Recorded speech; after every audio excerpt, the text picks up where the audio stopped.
Welcome to Side 1, Side B with Dave and Steve. I'm Steve. And I'm Dave. And joining us today is... Sean! He is our bandmate in the Alliterates, and we've been friends in the scene for, I don't know, like a decade, something like that. So something like that, probably. Yeah. And I'm so fucking happy to be here. Thank you for bringing me here. And you'll find out why I'm so fucking happy to be here in just a few moments. They've already seen the title, so I think they assume why you're already... Oh, joy. So... Today, we are bringing in a record, and I am agonizing Sean by not telling him what it is until the last minute, but we also have a bit of a curveball with this release. So, I thought it would be a good idea for me to start by talking about my connection with Kiss, because these guys are probably like, why does he have most of the Kiss records, if not all of them? And you do? I do. I do have most, if not all of them. Dude, have you been checked out lately? I was going to say why, but you're about to tell us. Okay, sorry. Yeah. Go ahead. So, my musical journey started with the rap to new metal to thrash metal pipeline. And the basic gist of it is... all the guys in the big four of thrash, maybe not Slayer, but all the other ones are big Kiss fans. They've all done Kiss covers. A lot of bands that I respect have done Kiss covers and were influenced by Kiss. So, because of that, I ended up wanting to seek out their stuff. And I was a teenager at the time. And I know Dave's planning on talking a little bit about this, but I think their tactics worked on me as a teenager like it did for like 70s teenagers, kind of in the same way, because they were kind of fun to collect for. Like, it was kind of fun. Like, they had a lot of vinyl records out there that were cheap and easy to find. I was able to collect their CDs pretty easily.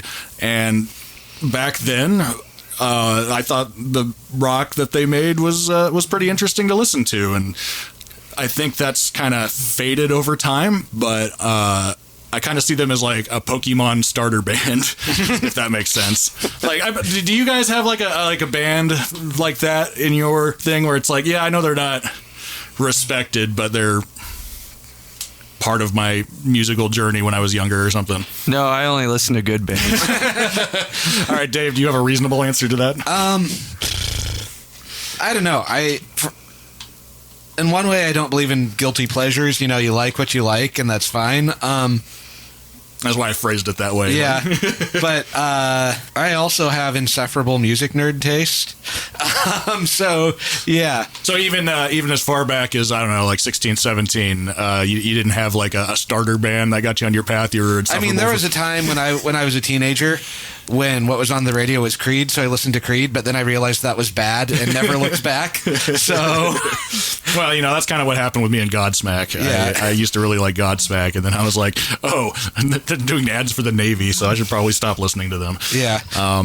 Well, I'm sure there are some listeners that relate to that, so I guess I'll move on from that question. Yeah. Well, I mean, I could say there was a point in my life where I liked Korn. And I actually went to go see Korn in the Family Values tour when they were in Omaha. Mm-hmm. But it was funny because they were playing with Ice Cube, sorry. And Ice Cube actually like blew him off the fucking stage. Oh, that doesn't surprise me. Yeah. He did way better, and I think I kind of lost interest after that. That might be kind of equivalent. I mean, yeah. I still have like a soft spot for Kiss. Like, I'll occasionally listen to their stuff, but usually these days, if I do, it's the live album, because all their better songs are on the live albums, and they play them with more energy. So, well, and that's kind of one of the things that, like, one of the main reasons I don't like Kiss is I think they're incredibly overproduced. Like, it feels plastic. I guess my answer to that is I always felt like they were generic cock rock stuff, and like they were the Creed of their day. Yeah. Well, and then there's Or Nickelback. Yeah. You know. There's kind of a thing with them too. Like they kind of market themselves as like pure evil with like the demon makeup and the tongue and the fireworks. And then when you listen to them, they sound like a fourth-rate Cheap Trick imitator. I like Cheap Trick. Cheap Trick is good. But, you know, they just sound like generic power pop, but with this evil energy. Like, there were bands around their time that sounded evil. And, like, if you're going to try to present yourself as evil, make music that fucking sounds evil. Yeah, you know, don't be like, I want to rock it. yeah. So it's like, you know, like, the time they were doing their shit, you know, you had, like, By the way, Gene Simmons not on the podcast. I know that was a flaw. I know that was a flawless impersonation, but you know, yeah, like I invited him, but he didn't show up. He could storm out like you did for Terry Gross. But yeah, no, at about that time, you know, like you had like bands that sounded like chaos. You know, you had like Suicide out of New York with their 11-minute haunted organ songs about a guy killing his wife and going to hell, where they were screaming with a lot of reverb echo, and you know, like. Yeah, you can make stuff that sounds evil, and Kiss just sounds like the shitty Beatles, basically. Are they any good? They suck. It's just not a clever name, then. So I guess I agree with all that, but at the same time, I don't think Kiss were always that way. I think they had kind of an evolution. So once you get past that, and they start getting into their ridiculous, like, tabloid phase, I think part of me just liked the drama that surrounded Kiss. It's almost like listening to a reality show. I mean, yeah, it is funny. I mean, so yeah, it's like, I get that it's like the McDonald's of music, but I like McDonald's for some reason. I don't know why. I always thought Kiss was more about the iconography more than the actual music. Like, they actually had comic books, posters, or action figures. Anything that made a buck. And Gene Simmons has not been like, you know, he's been very transparent about it, but it's just, again, I feel like it was never about the music with him. Maybe in the beginning, maybe like in some area in his life when he was, I think they're from New York, when he was living in New York, and I'm probably going to get a bunch of hate comments for that. Anyways, you know. With the reaction we got in the Iron Maiden subreddit to me posting the link to our Diano episode, it's going to be interesting when I post this in the Kiss, because, I mean, none of us are making, like, overtly positive comments. To me, this is like, I like them for nostalgia reasons. They're not somebody that I put on because I think they're amazing, you know? One thing that's funny is, like, in punk circles, when people will, like, criticize the Misfits for merchandising too much, they'll compare them to Kiss. So, like, Kiss is like a negative comparison point in a lot of the circles I run in.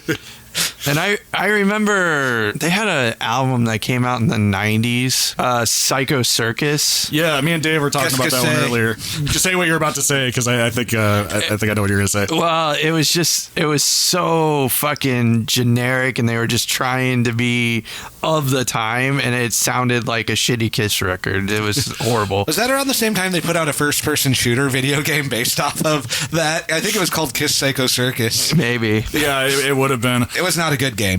Well, and It's not a good album. Well, I was telling Dave earlier that that album is so deceptive because they build it as an original for reunion, and there is only one track that all four of them actually play on. The rest are all session guys with Gene and Paul. They let Peter Criss sing on one song. There's no artistic passion in Psycho Circus at all. I prefer when they were trying to be a grunge band in the album that they scrapped in favor of that over that album. That's another thing that kind of bugs me about Kiss is I've never listened to one of their songs all the way through, except I Want to Rock and Roll All Night when I played through it on Guitar Hero once. But yeah, like I've never listened to like their stuff, and I know the name of all the members. I resent that I have to know the name of all the members because they're that like culturally ubiquitous, and I don't like their music. Yeah. I guess I said Psycho Circus sucked as an album, but I've never actually probably listened to a whole album. I have listened to some songs by them, just what was on the radio, but every time I'd be like, fuck, this song sucks. And those are probably their better songs, so. I do have a favorite Kiss song. It's Black Diamond, and I like it because the Replacements covered it and played it better because it was a bunch of drunk 19-year-olds playing it as sloppy as possible on poor quality recording equipment, and that made it sound better, which is kind of what leads to to my theory that I think they're overproduced, and that's their main problem. Well, and it's funny you bring that up because I think the reason I got into Kiss, like I mentioned earlier, is because all of my favorite bands were fans of Kiss. And it's like Anthrax, Megadeth have both done better covers of Kiss songs than Kiss did themselves. And so I think there's a lot of legacy of Kiss songs that were given their due because better bands covered it. Nirvana did a cover of a Kiss song. Which one was that? Do You Love Me? Yeah, that's right. It was fucking awful. I was going to say the Melvins did Go in Blind, which was fantastic. I think Chris Novoselic and even said it was awful because they were drunk at the time. And it's just like, do you love me? There's a lot of like live drunk Nirvana like goof covers though. Yeah. So when the Puddle of Mud guy did the Nirvana cover years later, that was terrible. I wonder if he was just channeling his inner Kurt Cobain for that song. Maybe he's secretly a genius. I think we discovered that the Puddle of Mud guy is secretly a genius. You guys with me on that? No. No. All right. Flexo? Bender? No. The cats agree. The funny thing is, the Puddle of Mud guy doesn't actually have a bad voice. I think he was just really off that day, and he probably was trying to sing it in a key that he could not hit. Yeah, I'd actually seen video of him performing that song before. That was not fine. To be a defender of Puddle of Mud, but I think that's what happened that day. I just don't understand how they recorded that and then they were like, this is good. Yeah, let's press upload on this one. Yeah, let's not try another take or come back a different day when he's feeling it more. You know, like. Yeah. Man, his face was so fucking red. Well, anyway, I think we've covered enough background info. So I'm going to ask you next. You guys probably primarily hate Gene Simmons and probably to a lesser extent Paul Stanley. Yeah, it's especially Gene Simmons. I have the same level of all, so it doesn't matter. So if I was to say, how would you feel about Kiss if it was 1/4 of Kiss? Oh, you're gonna do one of the albums where it was like they fucking did. Are you fucking kidding me?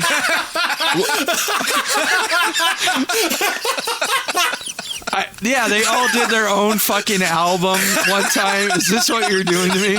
Yes. Which one? Simmons, Chris? What I think is the best one. Ace Frehley? Okay. Because I would not buy the Gene Simmons or the Peter Criss one.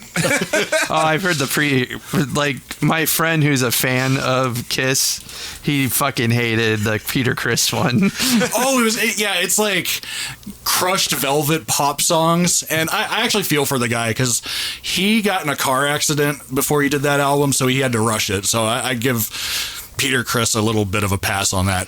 Gene Simmons, on the other hand, you would expect that motherfucker to make heavy metal, like the likes of which you'd never seen, with the way that he looks on the cover of it and the way he portrays himself. But it's like we said earlier, it was the shitty Beatles. Yeah, and it literally had a Disney show tune on it. Wait, what was the show tune? I want to say is When You Wish Upon a Star. We will confirm that, and if I was wrong, I will correct myself. So it's not like an awesome Disney show tune cover like when Susie and the Banshees did Trust in Me from Jungle Book. And it's weird and creepy. It was not good. So, but yeah, I ended up picking the best one in my opinion. I like this one a lot because I think out of all of them, Ace Frehley was the one that actually kind of had more of an artistic vibe. Like every single time they tried to do their stupid branding stuff, he was always against it. Like the guy just wanted to play guitar. And this album, I listened to it before this episode. And I'm not going to pretend this is the greatest album of all time, but I think perhaps you guys might appreciate some aspects of it. Well, We will see. To be determined. So just to describe it real quick, I have a copy that still has the innards. So I was going to sign Sean up for the Kiss Army, but I don't think it exists in the same form. I already joined one army. I don't need another one. I think it's funny that the Kiss fan club has the same name that BTS stans have given themselves, giving Kiss something in common with K-pop. I mean, they were the K-pop group of their day. They were more about spectacle than they were about music. If we make fun of K-pop too much, we're going to have people much more. I got the poster, which if you're watching the YouTube version, I'll put a picture of it up right now. Yeah. That is fabulous. If we make fun of K-pop too much, though, we're going to have people much more annoying than Kiss fans coming after us. So we'll probably stop that right there. And then, It's got its place. Yeah, it has its We place. love Korea. K-pop. We love it. but what do you guys think of baby metal? Ooh, it's fine. awesome. Yeah. Because I don't I'm fine want to with it. fucking hear it from baby metal fans. It exists. Yeah. It does. So I also got the insert so you can buy all the amazing Kiss merchandise here. So we got join the ranks of the Kiss Army, enlist now, all for only $5 per year. And I did the inflation calculation. That'd be $24 per year today. Is there a picture? Join now, and Gene Simmons will personally come over and stick a finger up your butt. Is there a picture of Gene Simmons like Uncle Sam saying, "I want you to pass out in the bed of your truck with a can of Natty Ice"? My assumption is that is in his solo record because most of this stuff is geared towards Ace Frehley. So you guys want a necklace with a signature on it? I mean, people won't know what that is, which out of any of those, I would do the necklace with his signature on it because people wouldn't know what that is, while everything else is recognizably Kiss. How about the Kiss comic book that just says Kiss Marvel Comics on it? Is that the one where they put their blood in it? I don't know. It just says Kiss Marvel Comics. Yeah. Did you ever hear about that? I did. I did, yeah. Okay. But you can go ahead and tell the story if you know. Oh, it. yeah. So supposedly they released a comic book with Marvel, and they actually went down to the printing press and put some of their blood into the ink. So if you get a comic book that has the Kiss, it has their DNA in it, and you could clone Gene Simmons. The fact. Okay, in a printer though, for it to be enough blood for it to be anything, they would be dead. Yeah. I'm sure it would kill the cells. You know? Maybe in the year 10,000, some scientist will find a way to reconstruct it, and then they'll have the perfect Kiss tribute band in the year 10,000. I hope. What I hope is that scientist discovers this episode and uses that as his inspiration to bring Kiss back. And I hope that never happens. I would rather live in the Warhammer 40K universe where people are constantly being sacrificed to keep an immortal corpse alive than that. I'd rather start a shotgun tasting business. Man, these guys are just really looking forward to this one. Okay, so before we get into it, I'm going to talk a bit about the lineup. We have Anton Fig on drums. He was the late night guy who's been on like a ton of session stuff. Yeah. He's been in a I'm the fucking other members didn't even play on their own other members' albums. I thought that was makes weird. it better. I think. I like the gimmick actually, and the Melvins actually did it in the '90s too. Although one of their members didn't even. Well, I listened to it. Buzzo said he didn't try, but I appreciated the noise it was. But sup, y'all? Future Steve here. So just to clarify what I'm talking about here. In 1992, the Melvins basically just took this idea of releasing solo albums and instead put out 3 solo EPs under their names. So we had King Buzzo, Dale Crover, and Joe Preston. And I'm specifically talking about Joe Preston's EP, where Buzz Osborne said he didn't think that he really put any effort into it. Quoting from CMJ News Music Weekly here, the whole idea to do Kiss-esque solo albums was a joke that went out of control. Joe did his as a homework assignment. He wasn't into it at all. We couldn't believe that he wasn't interested in this. That was the beginning of the end for him. It's terrible. His heart wasn't into it, and he was a dumbass for doing that. He did it in about an afternoon. So just to clarify, and I ended up listening to it, and personally, I thought it was okay noise rock. Maybe he just threw it together, but it was interesting to me. It's worth listening to. We'll probably do these someday because they're interesting. Anyway, back to the podcast that we recorded weeks ago. Anyway, so the next guy, Will Lee on bass, not familiar. Carl Tallarico on drums, not familiar. And then they have a number of background vocal credits, probably not worth going into. They have an address for the Kiss Army fan mail, so go ahead and mail P.O. Box 4, Cayuga Park, California, 91367. And if you get something back, let us know. Oh, so what do Ace Frehley, Peter Frampton, Frank Black, Bob Dylan, and Cyndi Lauper all have in common? Is it Anton Fig? It's Anton Fig. It's recorded by Eddie Kramer at the Mansion. Oh, he recorded Led Zeppelin. Yeah, same dude. And for some reason... And Jimi Hendrix. And for some reason, this is the only album that got a hit out of all 4 of them. And they didn't go with him as the next producer. They went with the guy that produced Peter Criss's, which is the one that had the worst sound. So you just kind of... Good choices, I mean, all around. I don't understand. Like, they make terrible business decisions, but they still ended up, like, stumbling into being millionaires. But Branding. Yeah. Yeah. That's the one thing they're good at, branding. Product placements. So anyway, we're going to go back into side 1. There are 5 tracks. We have Rip It Out, Speedin' Back to My Baby, Snowblind, which is not the Sabbath song of the same name. Is it about cocaine? It's about cocaine. Ozone, and What's on Your Mind. Those are songs that Ace Frehley wrote and we're about to listen to. And then you're going to listen to us talk about us listening to it. So I do try to do all of these with an open mind. All right. Any final comments before we put this sucker on? Why are you doing this to me? Because you specifically told us to pick something you'd hate. Hey. Don't use my words against me, motherfucker. All right. We'll be back after listening to side 1.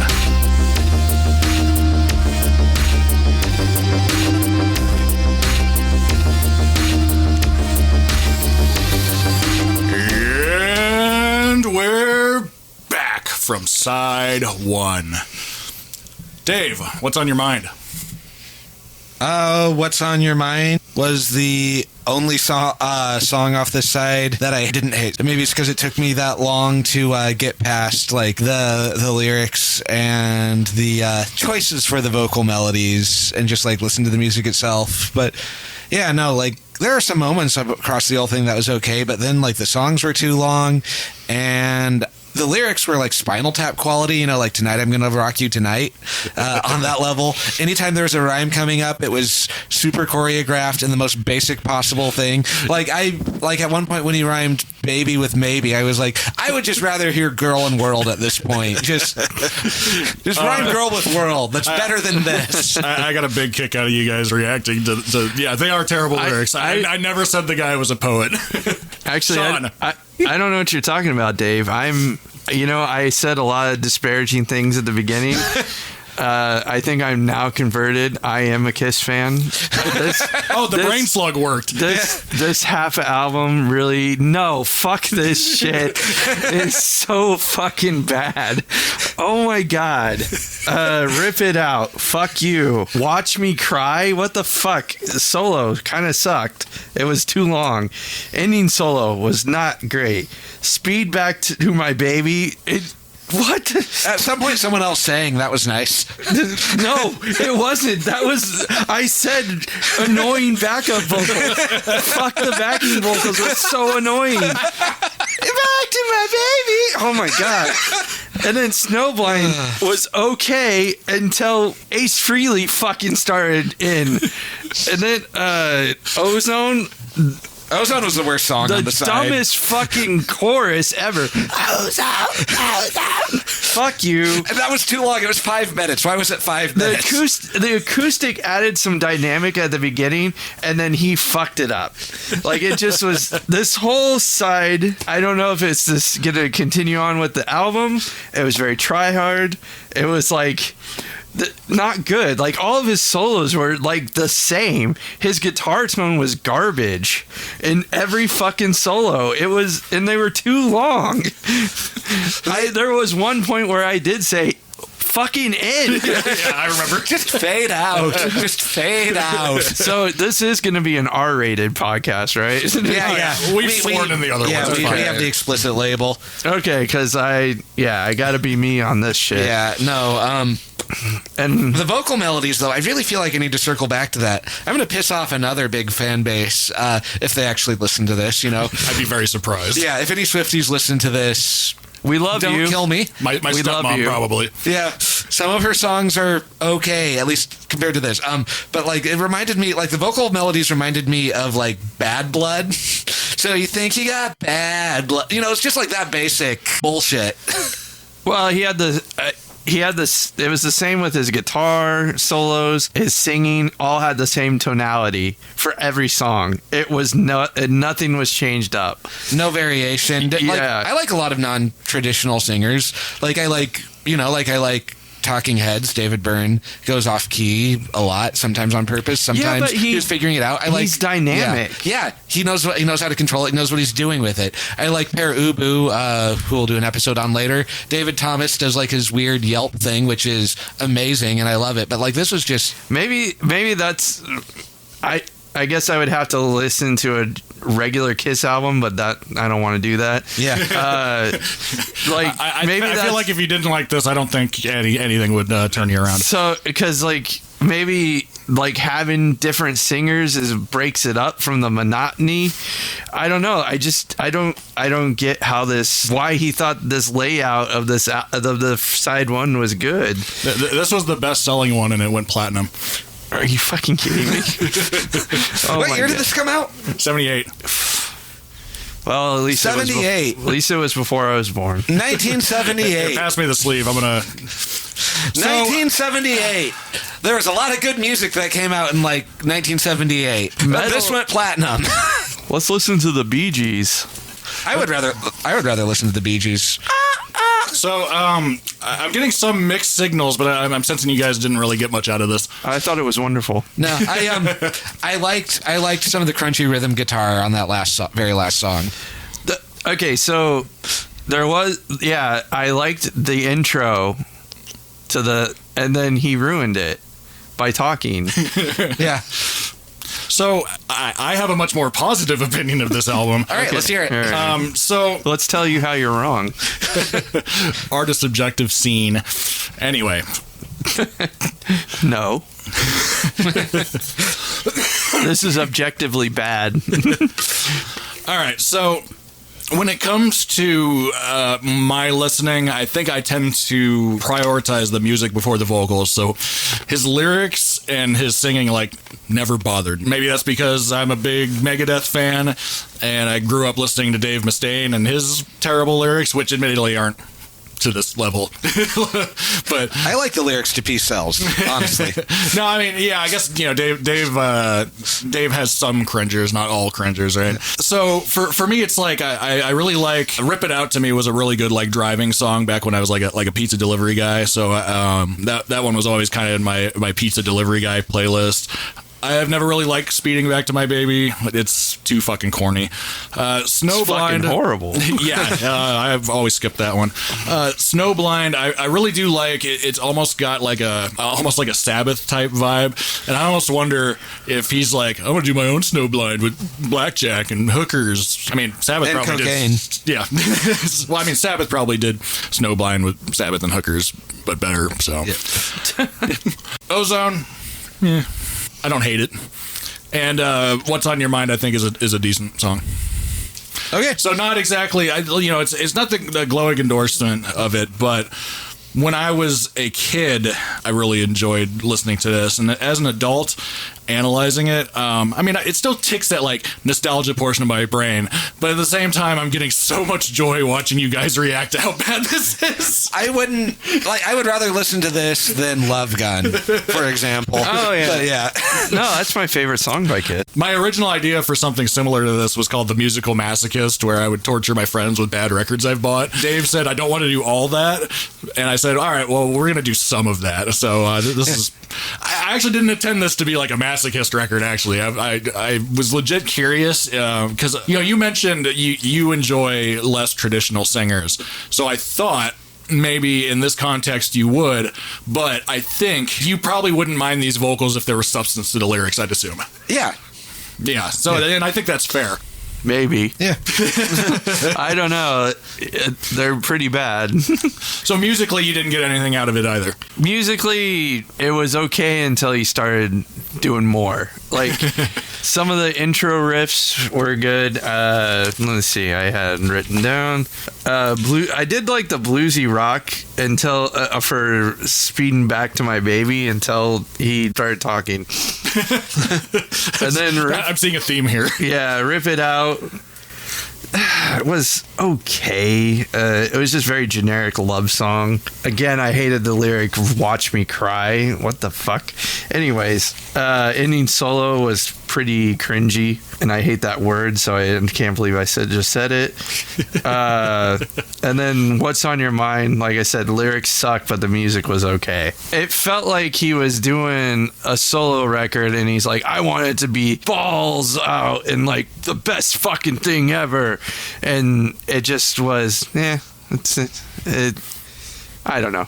I don't know. I don't know enough Kiss discography to really be a connoisseur or Yeah, and that's part of the reason why I was very curious to see your guys' take on this is because you don't have that attached to it. So you guys really got to cut right through it and go, "What the fuck?" It was really interesting to see. I have second guessed and been embarrassed by my own lyrics before. Nah, they're good. So we actually accomplished something with this. So I think that's a net positive. What do you think, Sean? Sure. Maybe. I'm seeing the Nom helicopter fading in and out behind you. All right, little PTSD. Yeah. Side 2. Fuck, one there's second. another Dave. side. Side 2. So we got 4 songs. So that means they're longer. No, I think on an average they're shorter. So you guys have less stuff. No, to they deal are with. Longer. So side 2, New York Groove is a Hello song that's from the glam rock band Hello. I think if you guys are gonna like anything on it, it'll probably be that one. And it's not the one that he wrote. So I do like 70s British glam. I'm in Need of Love. Wipeout is weird, and Fractured Mirror is an instrumental. So, you guys think he's going to turn this side around? Sure. Yeah. I mean, you didn't think Diano would turn his side around. So. He did. Yeah. So, I fucking doubt it. All right, we're off to the New York Groove. We'll see you on the other side. I hope it's shorter.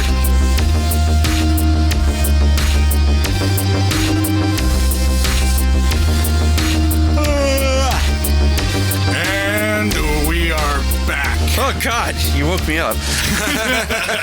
I was so fucking bored at that last song. Hey, at least it was one you could sleep to. Oh, my God. I thought that one might have had a chance because the entire time you've been saying, this song has been fine until Ace Frehley happened. It had its moments. It was too long. Yeah, I think that's probably fair to say about all of these. The synth part was pretty okay. Yeah, synth part was okay. And I say that as I'm biased because I like synths and music. So, anyway, sorry. Yeah, Dave. synth part was okay. Some of the psychedelic sounding stuff was all right. Really though. New York Groove, the first song was actually decent because it was a cover song, and I realized that too. The weakness in the vocals before that was just him writing the most bland vocal melodies. So when he was singing to a melody that someone else had already wrote, it was fine. Yeah, yeah, I actually dig that song. I could hear a New York Dolls version of that I would really like too. So even though it didn't exist. Yeah, I think. I'm probably going to edit it out somewhere, but I think I previously said somewhere that it was a New York Dolls song, and I think I was just wrong about that, but maybe I wasn't, and I just couldn't find a Google search on it, or it's an example of the Mandela effect, and I'm from another universe where the New York Dolls covered it, so yeah, maybe. So it could be. So, I thought that was the only song that was probably listenable. Yeah. I said it was okay, and I'm just surprised it was a hit. Anyways. Yeah, it did remind me of like some kind of, I don't know, like mid-70s It sounded Lou Reed nothing type like stuff. him, so yeah. that's the only reason it was okay. Yeah. Anyways. I'm in need of love. Boring. What the fuck? Generic cock rock bullshit like most of Kiss. Too long. And I just wrote so fucking bad. Oh, Jesus Christ. Do you think that Ace Frehley and you have the common experience of masturbating in a Starbucks? Yes, probably. That does sound like, okay. Because he likes to love himself. Well, he's in need of love. He's in need of love, but he's only got a hand. I don't know if they had Starbucks back then, but if they did, they were in New York, and Ace Frehley probably used their services. You were like the only ones that's going to get that joke. Yeah. Sometimes you write jokes for yourself. I know. And if you want to get that joke, buy our albums. There you go. Go buy our EP. We complain about our mayor on it. Yeah. Wiped Out? It had its moments. It was too long, but it had its moments. I really like the groovy interplay between the rhythm section. So I said this, it sounded kind of Rush, like that weird thing it was doing where it was kind of like not a normal 4/4 time. It was kind of going off key. Yeah. But then still shitty lyrics. He rhymed out without. Oh God! And then the wipeout fake out at the beginning was fucking dumb. Yeah. He couldn't even do the fucking drum fill right. Anyway, sorry. Yeah, but no, but the vocal melodies didn't detract from the song this time. Like they were fine. The lyrics sucked. The song was a little too long, but yeah. Other than that, like that song, I'm damning it with faint praise. It was the second best song on the album and the best one that wasn't a cover. So yeah, I'll say that. I'm glad that you brought up Rush because I wanted to bring up the fact that I think it was actually around this time Rush and Kiss were touring together. Rush was the support for Kiss. And could you imagine? I can't picture that in my head. Oh. And it happened. Okay, so yeah, maybe Rush was an influence on that song then. Yeah, I think... Because it sounded like early Rush, like 2112. Yeah, I think they toured together. I want to say it was for Fly By Night, and I think that would have been around 75. So they were definitely aware of each other. Geddy Lee talked about doing cocaine on that tour, so Geddy Lee probably did cocaine with Ace Frehley. So that's kind of cool. Makes sense. yeah, Fractured Mirror, the instrumental. had its moments. Too long. Too long, boring, church bells at the beginning, how fucking original. When it got to like the weird kind of slightly off key Welchy synth stuff, that kind of woke me up. That was interesting, but yeah. Yeah. I'd rather listen to Tubular Bells. Dave, don't you know that Adam Wakeman played that keyboard part? Oh, okay. No, not really. I'm making fun of our comments. Oh, yeah. Who's Adam Wakeman? He played keyboards on Sabracadabra on Sabbath wait, I Bloody don't Sabbath. care. No, I'm just kidding. Dave made a comment that Ozzy played keyboards on a song that Ozzy definitely played keyboards on, and somebody corrected him. Yeah. Oh, okay. People explain stuff to us in the comments sometimes. They mansplained you? Yeah, and I completely encourage that. Please correct us, especially if we're wrong, but also if we're not wrong, because that's engagement. Give us engagement, and we will enjoy getting your engagement. So I can't wait for the fucking hate mail that I'm going to get for hating on Kiss. Oh, I know. We're going to get so much engagement. Yeah. That's the only thing that matters. All attention is positive attention. My perceptions aside, too, I think, Dave, you mentioned this as well, this is the better side. The songs, for me, none of the songs on this album had good lyrics. I've always ignored the vocals, even back in the day when I really enjoyed this album. I think instrumentally, this album has a lot of really interesting moments that really helped shape my guitar playing. And I also think I really enjoyed the idea of some guy, he was already famous, and he just took a stab at the vocals. It might not have been a successful experiment, but, to me, this is an album of a guy trying his best. And I think, it inspired me, despite not being a great vocalist myself, to do it for myself. So in the end, I think I have this album to thank for that. Yeah. Sorry I shit on it. Oh, no, please don't apologize. I've been thoroughly enjoying this. Well, I was going to shit on it anyways, but I apologize that it was so influential. Well, it led me to bigger and better things.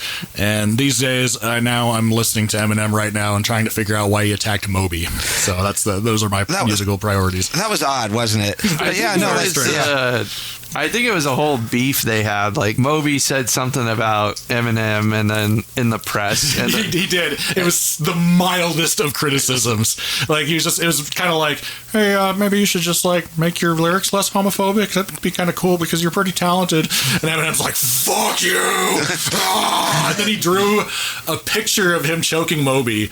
And Moby said that he, like, screwed up on it, and he turned it over and drew another picture of him choking Moby, but he got, like, both of them.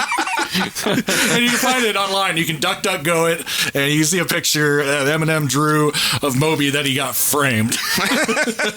God, but yeah, I would listen to this over anything with Gene Simmons on it. That is my review. My review, I would never listen to it again. I might go try to, if anything, because I thought New York Groove was okay. If I was going to listen to it, I'd probably try to find the original. The original's good. As I heard it, I was like, I've heard this somewhere. Well, all right. So we solved world peace by reviewing this album, and I think we all give it an Ace Frehley out of Ace Frehley. Whatever that means. Whatever that means. Or I give it 4 poos out of 4 poos. Hello, and welcome to Side 1, Side B, with Dave and Steve. I'm Dave. And I'm Steve. And because we do these things in sessions, we have a guest today. Introduce yourself. It's Sean again. Motherfuckers. Motherfucker. Little does Sean know we secretly have a Kiss record in that B-52 sleeve. Yes. Today we are going to talk about, I'm not going obscure with this. This is a record that a lot of people know and love. This was one of John Lennon's favorite records when he died. We are going to talk about the B-52's self-titled debut album. Steve, what do you know about the B-52s? At most, I have a casual osmosis of their music to me. I'm very familiar with Rock Lobster because it's been everywhere. And I think most recently, the person that did that System of a Down cover of Chop Suey that sounded just like the B-52s and worked way too well. So that's about my extent. Sean, what do you know about him? I know Love Shack because that was on the radio all the fucking time when I was like 8 years old. Oh yeah, I know that one too. For a while. And I know Rock Lobster. I've never actually listened to one of their albums before, so this will be a new experience for me. My buddy Adam used to cover Rock Lobster and Super Destroyer. So what do you think of the cover? Just pass it around. All right, so we got a yellow cover with the band members here. Looks very 1950s. So if you went like back in time and dropped this into a record store at that time, it probably wouldn't look out of place. And then very minimalistic there on the back. I do think it's weird that dude has his penis out, though. No, just kidding. I don't think that's weird at all. I do like the 50. They definitely had that aesthetic. I remember even from the Love Shack video where it was the 50s with beehive hair. And yeah, I don't know if this would have been a 50, like what a 50s album would have looked like though. But the bright yellow, I love the bright yellow contrast with like the black and white photo.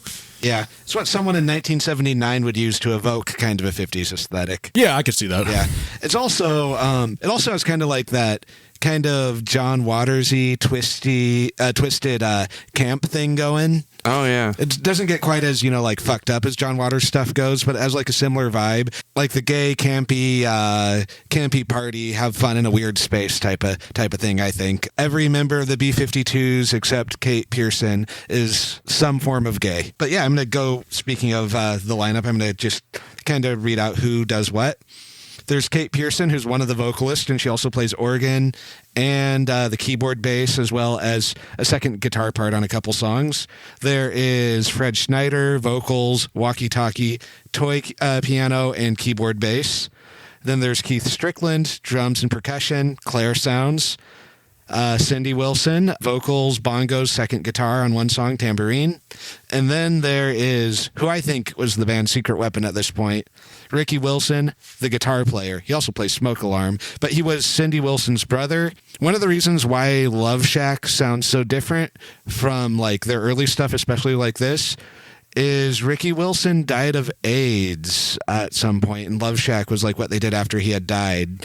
And so like Ricky Wilson was a motherfucker of a guitar player. He would do all kinds of weird tunings and kinds of things where, you know, like for most of their stuff, he was the only guitar player, and he would figure out how to do like a lot of cool stuff by tuning it so that he could do kind of rhythm and lead at the same time, where he would like tune the bottom two strings to like a power chord, and then the top two strings to like an octave of like the dominant note of the chord, and then just leave the middle part in between. So he would just do like all kinds of fun stuff with his left hand and strum really fast. The guitar playing is really unique in this album. I've never heard anyone do anything quite like this successfully. It's really cool. He's one of my favorite guitarists for that reason, and it's kind of a work smarter, not harder approach, but it's really creative and innovative, and I love it. What year did this album come out? 1979. 1979. And they were from Athens, Georgia, same as REM, but a little earlier. Oh, yeah. One of the vocalists does the backup vocals on Shiny Happy People. Yep, Kate Pearson, the straight member of the B-52s. And I know REM loves that song. Yeah. I don't think that song is as bad as REM thinks it is. I guess I'll tell a quick story. I thought it was funny. The reason they wrote that song, Shiny Happy People, was because people were saying Stand was such a generic pop song, and REM was like, we can write an even more generic pop song. Fuck you. Fuck you. Yeah. And that was I don't know if that's true, but I like to think it's true. Yeah, they were from Athens, Georgia. They were kind of like playing house parties at like colleges in Athens, Georgia, you know, like making kind of much more relaxed music, but about the same time as like the punk scene was bubbling up in like New York and Detroit and Cleveland.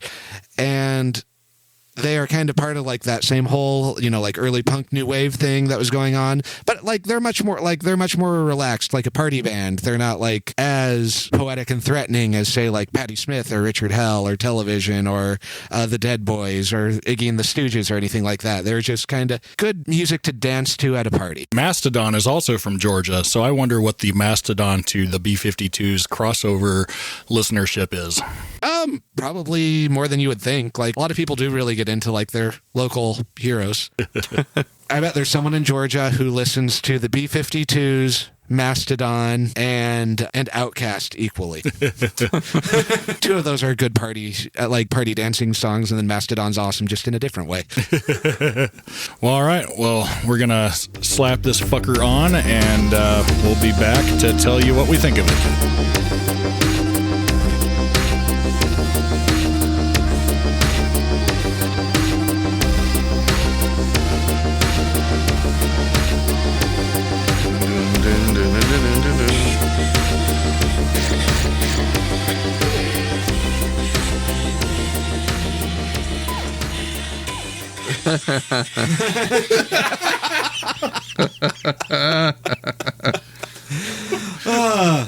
All right. Well, we're already rolling and we're laughing about something that happened last time, but I'll let Dave do a proper reintroduction.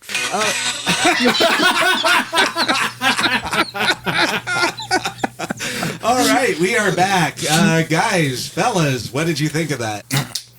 I think that music had a lot of influence on a lot of things that I ended up listening to it, maybe in ways that people didn't quite understand, but I could hear some influence on like the early alternative rock or metal scenes. I could hear some like goth rock type stuff. I could hear a lot of early influence possibly on the grunge movement even, especially like the more artistic side of that scene. Yeah, I know I already talked about the guitar player before we did that, but like that kind of surf guitar, but with like an element of heaviness and like played with like a kind of like punk intensity to it.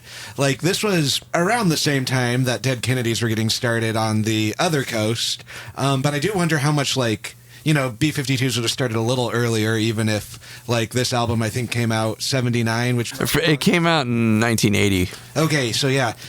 I wonder how familiar East Bay Ray was with the B-52s at this time, because there's some stuff in common just with that menacing surf guitar. I was also thinking that they had a lot in common with the Cramps, too.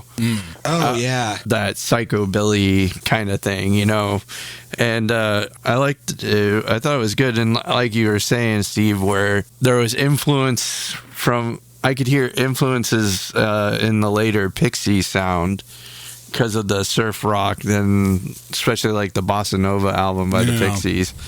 Yeah, I can see that, yeah. I was thinking during the song, I noted on the first song, the guitar playing was heavier than I would have expected from the B-52s. And then on the second song, that the bass tone was just this really deep sound that I thought was heavy, but also in a song that wasn't heavy, and I really liked the dynamic. That first song, Planet Claire, it like has like the kind of kitschy, like sci-fi horror, you know, like the kind of like flying saucer movie that you'd watch on Mystery Science Theater, but just kind of like embracing it unironically. Just that was great. Yeah, I said that I really liked the intro, and I thought the keys sounded fucking great. I loved the sound. 52 Girls was like fun and jangly. Dance This Mess Around, that was the third song. Yep. And I said I loved the desperation sound in the vocals. I think you're mixing the two up, Steve. That was the one that had kind of the really deep bass sound. Oh, it could be, yeah. The second song was a little bit more upbeat, jangly, and then the Dance This Mess Around had that really deep sounding bass. The music was really good in that one, and yeah. I really I think out of all the songs so far, and also I think on the whole album, but we'll get to it when we flip the track. Like I think Dance This Mess Around made the most use out of all three singers, because you had, you know, like the kind of sad, desperate vocals at the beginning, and then the tempo picks up and you have the other two vocalists kind of take over the whole thing, and it sounds more like, you know, it sounds like, you know, like one of those 50s dance songs where they're just saying the names of the dances, but it still has like that edge to it. There's like some darkness to it without the lyrics really being dark. It sounds kind of like the end of the world. It sounds like trying to dance your way through a bad breakup. I could see it fitting in like a kind of in like a Fallout soundtrack even. Yeah. To me, it kind of was like you're at a party and you don't want to be there. Yeah. And because I think I heard Every at one party point, for me. I think they were at one point I heard like saying I'm doing shots, or there's shots, and it's kind of, I think it's whatever bad scene they were in and they're just trying to get out of it. But they're also, it did have like a sort of desperation, like you said. It was much darker tone than the first two songs that preceded it. Even though like the first song was kind of surf rocky, dark, like, you know, Planet 9 from Outer Space type song. Yeah. But that one was darker. And then Rock's Lobster is just a great fucking classic. I've heard that song before, so that one was great. I don't think there's much we can say about that one that hasn't already been said. Yeah, it's one of Pfeffernuken. Yeah, it's one of the best surf rock type songs ever written. I like the dynamics. It doesn't feel like it's 7 minutes long. It's just that was 7 minutes long. It's almost 7 minutes long, but yeah. It's funny because we're recording this on the same day as the Ace Frehley review, and both of those guys are like, when are these songs going to end? And they're only like 3-4 minutes. Yeah, and then like Rock Lobster is like it changes so much. Like it's simple, but like it changes. It has like a flow to it, like an ebb and a flow to it. Like it's the B-52s are just better artists. Yeah. And I have to say from like an ADHD perspective, the band fills a lot of the space with a lot of different interesting hooks, and I liked what you said about the vocal dynamic, and I think it's kind of funny that I made the Mastodon comparison earlier, because they do the same thing in their band. All three of them sing, and they're able to play off that dynamic. So I think we can officially say that the B-52s are lighter Mastodon. Yes.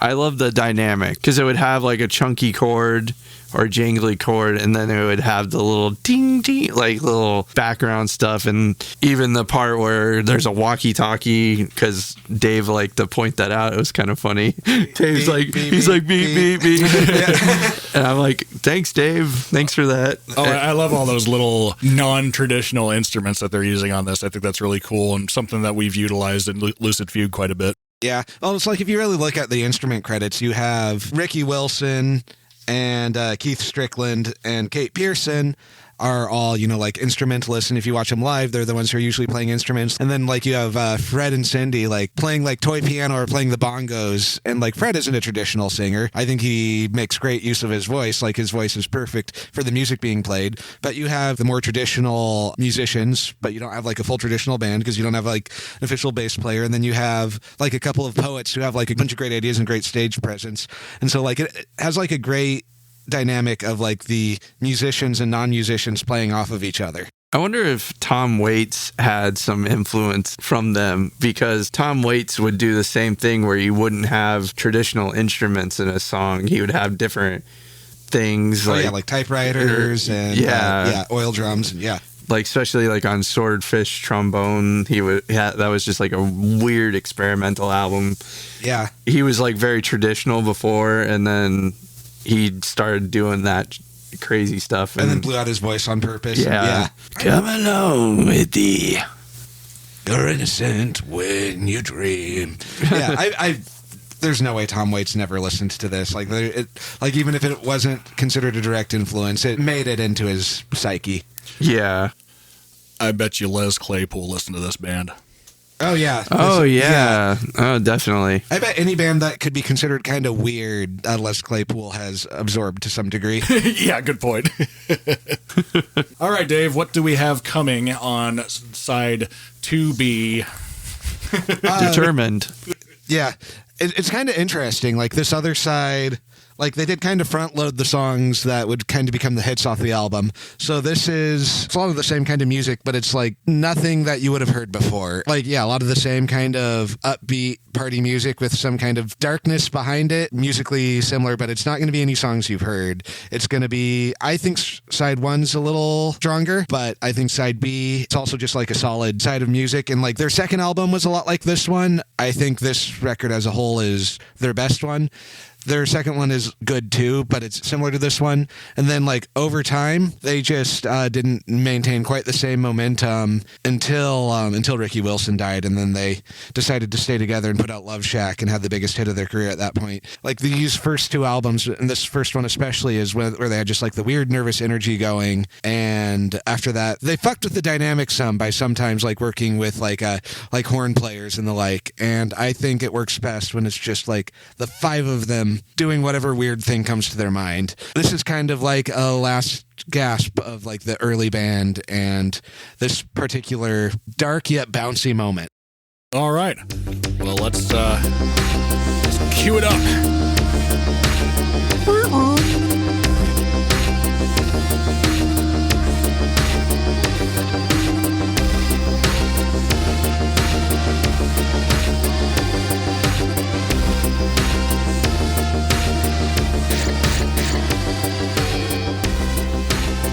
All right, are we rolling? Yes. Yeah. All right, and we are back. That was side B of the B-52's self-titled album. Fellas, what'd you think? I enjoyed that side. I agree with you that it wasn't quite as strong as the first side. I thought it was a bit top-heavy, as my favorite ones were the first two tracks. But overall, I wouldn't say that lessened my enjoyment of this album overall. I thought Lava had a number of great moments on it. Particularly, I enjoy the organ playing on this track, and There's a Moon in the Sky, that while I wouldn't say sounded like Deep Purple's organ playing, kind of invoked that in my head enough to like scratch an itch, so I could kind of enjoy it in the same manner. Yeah, this side had a little more of like a hard rock, like a hard garage rock type feel to it than the first side did. I enjoyed the passion that was put into the song Hero Worship. That song definitely, as you mentioned, had while we were talking about it when we were listening, that one had a darker edge to the lyrics. I thought 6060842, for whatever reason, that song reminded me of Henry Rollins. It just seemed like something that he would have sang, or maybe something similar he would write. I'm not sure why that invokes that, but it's about someone actually calling one of those for a good time call, and then the number's disconnected. That does sound like it had something Henry Rollins would say about himself. Yeah. I thought Downtown was kind of weak. I think it was a live song. We couldn't figure it out. We looked it up. I thought the production on it seemed more raw than everything else on the album, and we could hear like crowd noises, which I suppose could have been sampled in, but my assumption is that that's a live track. And while I say that's the weakest track on the record, I certainly don't mean I dislike it by any means. It's a nice little cover. It's kind of like a little coda on the whole thing, a little victory lap. We pulled this off. Here's a fun little pop standard cover. Yeah, like it's almost like a bonus track in a way, I suppose. I actually had a different take a little bit. All right, let's hear it. I liked Lava. There's a moon in the sky called the moon. I actually thought that song was too long. It was not my favorite on the album. It was probably my least favorite on the album. I thought Hero Worship was awesome. I loved the darker lyrics. I thought it was well sung, because she did the thing where she's like, she didn't enunciate things so she could hide it behind that facade of a darker song. And so it was, that was fun. The 60842, it was fun. It was good. It was short. It was a nice little song. And then I thought Downtown was like the perfect cover for them. Yeah. I'd actually like that better probably than the original song, because I never really thought that was a great song, but they actually did it better. But yeah, there was something about there's a moon in the sky called Moon. It was good, but it just wasn't as good as the other stuff. That's kind of I feel like throughout this whole thing, there's kind of like a theme of loneliness that runs through most of the songs, if not all of them. Yeah, I could pick up on that. Yeah, like Lava, it's about love, but it's presenting love as like something like dangerous that will kill you, that will boil you alive. There's that bit near the end, like, I'm gonna jump in a crater, okay, see you later, like little playful, like obvious rhyme, but it's just, they're spending as much time talking about a burning passionate love as they are like just talking about something that seems danger and threatening, like, don't let your lava love turn to stone, oh, my body's burning. Do you think that could be because most of the band members were LGBT?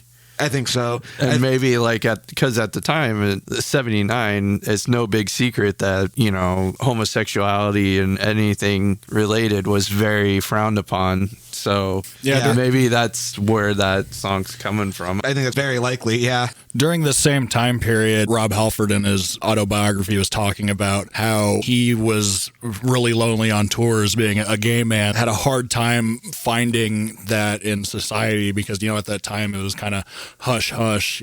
So he ended up seeking companionship in unhealthy ways. So I have to imagine that's something that any LGBT person in that time period would have been experiencing and would have wrote a song about.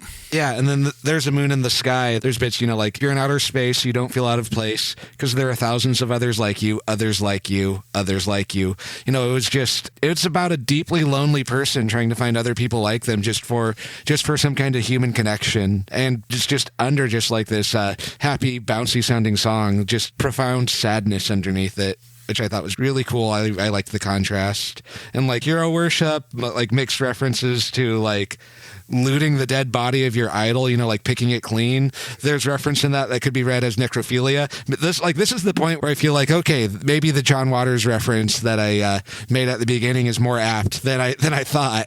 Well, I was thinking that the hero worship was like, even back then they used to worship celebrities or whatever and put these people on a pedestal only for them to be knocked down or whatever, Yeah. And like, but she's also saying like getting down on her knees, looking up to make sure he's pleased. Yeah. Well, what's that a reference to? Yeah. Well, I don't know. Yeah. And then there's like motor, broken-hearted, rusted, rotted, falling apart, a lock of hair, a belt he wore. It's not enough. I want more. That's really creepy. That's really dark. Yeah. I love that one. I think that's my favorite of this side. And as someone who, still thinks the first side's stronger, I've heard the songs on the first side a lot more. And so like this one's kind of like a hidden gem to me. Yeah. I thought it wasn't a bad side. I actually just kind of doing an overall. I thought it was a very good album. I would actually add it to my rotation of like listening because I hadn't listened to it that deeply. I usually when I do a single listen to an album, the first listen is always kind of your like first like getting through it and like, oh, this is fantastic. And then you go back and you kind of start finding the deeper meaning. So I probably will go back and listen to this and see if I can find more little hidden gems and stuff. Yeah, as a ADHD person, the first listen is always the hardest part for me to get into an album because it's really hard to break through that like familiarity barrier where it becomes something that you can actually like focus on. And part of the reason I've been enjoying doing this podcast is because now that I'm in this context where I'm like forced to sit down and listen to it, I'm able to like pick up on some things that I probably wouldn't have picked up if I was at least not picked up as easily if I was trying to listen to it on my own, because it's not really a band I don't think I would have sought out on my own without listening to it. But I was pleasantly surprised at the contrast of darkness with some lighter moments, which is very hard to pull off convincingly, but they just did it perfectly, I'd say. Yeah, and while I said, Wild Planet, their second album isn't quite as good as this one, it's still a classic. Like a couple of my all-time favorite songs by them are on that second one, like Your Own Private Idaho and Give Me Back My Man are both amazing songs. That one is interesting, too, in that I feel like the side 2 on Wild Planet has more standout moments, too. So it's still a great album. It's just like, this is the best thing they ever did. They still did some great things afterwards. For me, for whatever reason, their post-Ricky Wilson stuff doesn't hit in the same way. But, there's still some songs in that era that I like Rome. And, yeah, it's just, it's not the same band anymore. This album definitely sounded like a band that was trying to make a statement I don't know if they're trying to make a statement, but they were going all out and just wanted to make sure that it was like balls to the wall. Yeah. Going like making the best record they could make. And yeah, they came out swinging. Yeah. They wanted to make their mark and they did. Yeah. It was definitely a hit. One thing I really wanted to point out about this entire album is I appreciated all the little tiny things that they did in there to increase dynamics, whether it be add some sound effects into a certain spot or add percussion in a certain area or double track the instruments in a different way.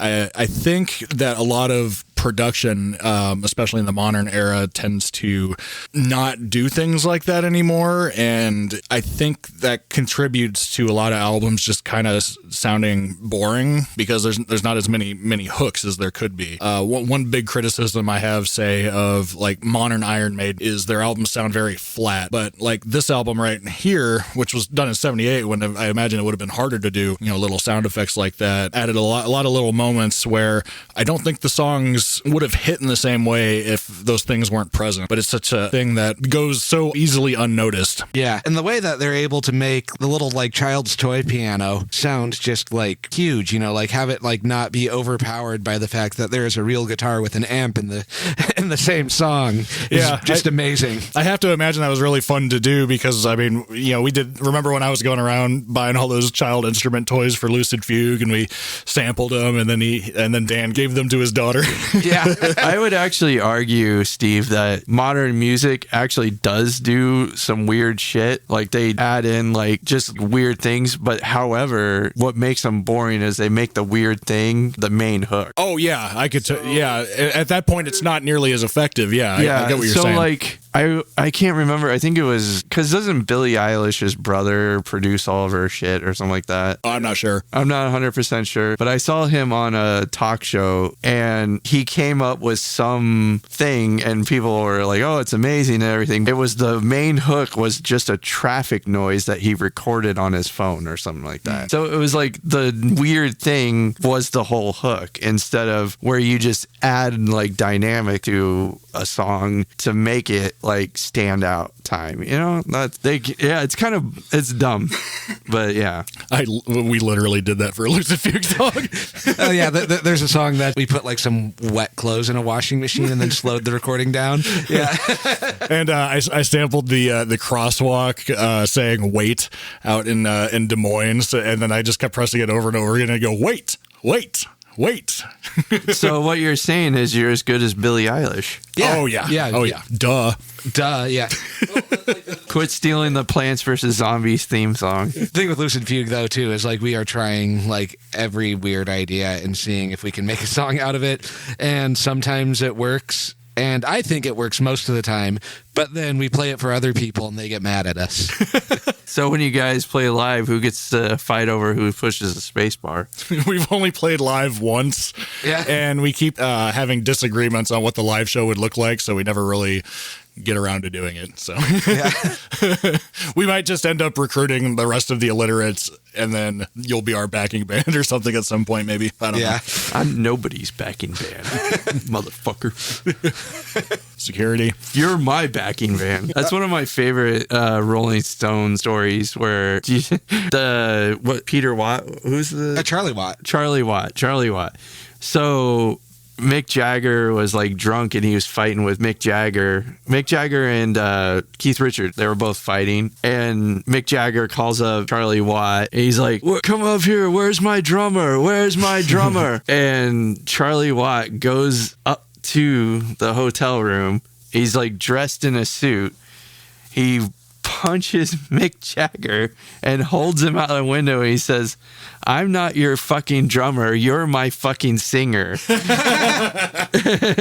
And so like that was, I guess it was during a time where they were having a lot of feuds and everything, but it's probably one of my favorite Charlie Watt stories. Well, Charlie Watt was like pretty straight-laced and put together. Like he wasn't into like the sex and drugs and rock and roll thing. He was a professional working with the rest of the Rolling Stones. Don't they all hate each other right now? Like they're still making music, but well, I mean, the Ramones hated each other for practically their whole career, and they made like 20 fucking albums. Yeah, I think isn't it the same with the Who? Like Pete Townsend and what's his name? Roger Daltrey. They're the only original members alive. So, well, Pete Townsend's I've heard is kind of a control freak anyways. Yeah, it doesn't surprise me. I was hanging out with our friend Pete the other night, and we were talking about the Beatles versus Stones debate. Wait, Def Leppard fan Pete? Yeah, Def Leppard fan Pete Peterson. I heard he has a Def Leppard tattoo on his ass. Oh yeah, I put it there. Ask him to show it to you. Anyway, yeah, we were talking about his butthole. Anyway. We were talking about the Beatles versus Stone debate, and I was like talking about like a thing I'd read on Cracked like a decade ago, where it summed it up as the difference between the Beatles and the Stones is ended too soon and went on too long. And it was like, yeah, I've never found anything that refutes that. And Peter's like, he's a little older. He's Gen X. I won't say exactly what year he was born and on the internet, but he was like, yeah, in my lifetime, the Rolling Stones have only released one good album. And I thought back and I was like, you know what? You're right. They've released several albums in your lifetime. But yeah, since you've been born, only one of those has been good. So yeah, they put out a lot of great stuff in the 60s and 70s. I think, yeah, that's the problem with the Stones is that they kept going. They should have just become like an old touring band instead of trying to make new stuff. I don't know.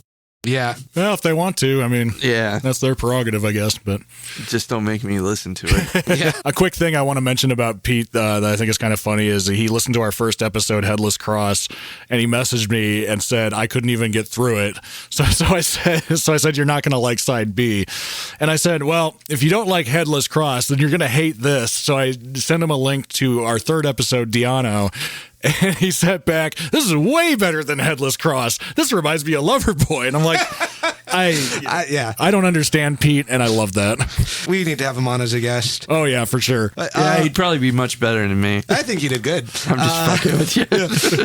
So Wait, anyway, which Kiss album should we ambush him with? Love Gun. What the Yeah. fuck else? I think we would ambush Pete with Def Leppard.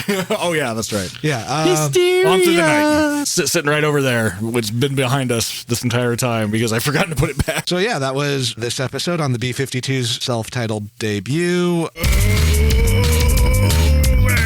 welcome back. Side one, side B, with Dave and Steve. I'm Steve, And I'm Dave. and we have our good friend Sean back. Hi, everyone. We're all doing Dutch rudders. Well, you have to one up Andrew, who made the last one that he was on X-rated by being naked for the whole podcast. So, Yeah. Pull my arm a little bit faster, Steve. I will once the music is playing. Right now, we're doing podcast stuff. So the Dutch rudder. Faster. Okay. All right. So we've talked about this guy before. I think I brought him up like a year or two ago, and we made fun of him for a little bit. But since then, I found a decently priced copy of this record. So today we will be taking a look at Lord Sutch and Heavy Friends, which came out in 1970 and features Lord Sutch on vocals. Jimmy Page on guitar. Jeff Beck on guitar. I'm looking at the cover. I was looking at the cover and you put it down. John Bonham on drums, and it just fell on the fucking ground. I know. I was trying to look it up so I could. And George Lucas on bass. Richie Blackmore. No, he's not on this one. But no, I was going to go more into Lord Sutch here. Oh, probably Noel Redding, who was Jimi Hendrix's guitar player or bass player. Yeah, And Nicky Hopkins. I don't know who that is. it's a session person. He worked with everyone in Great Britain who you can name. Oh, really? Yeah, Beatles, Kinks, all that. And it seems like Lord Sutch's thing is he was very good at making very famous friends. So let's. Were they heavy? They were heavy, according to this. Heavy friends. Were they made of uranium? Probably, since this was the nuclear age. So. So let's talk a bit about Lord Sutch. We just Heavy metal. We just watched a decent documentary about Lord Sutch. Were you guys familiar with him before? No, I've heard you mention this album, and I thought it sounded weird.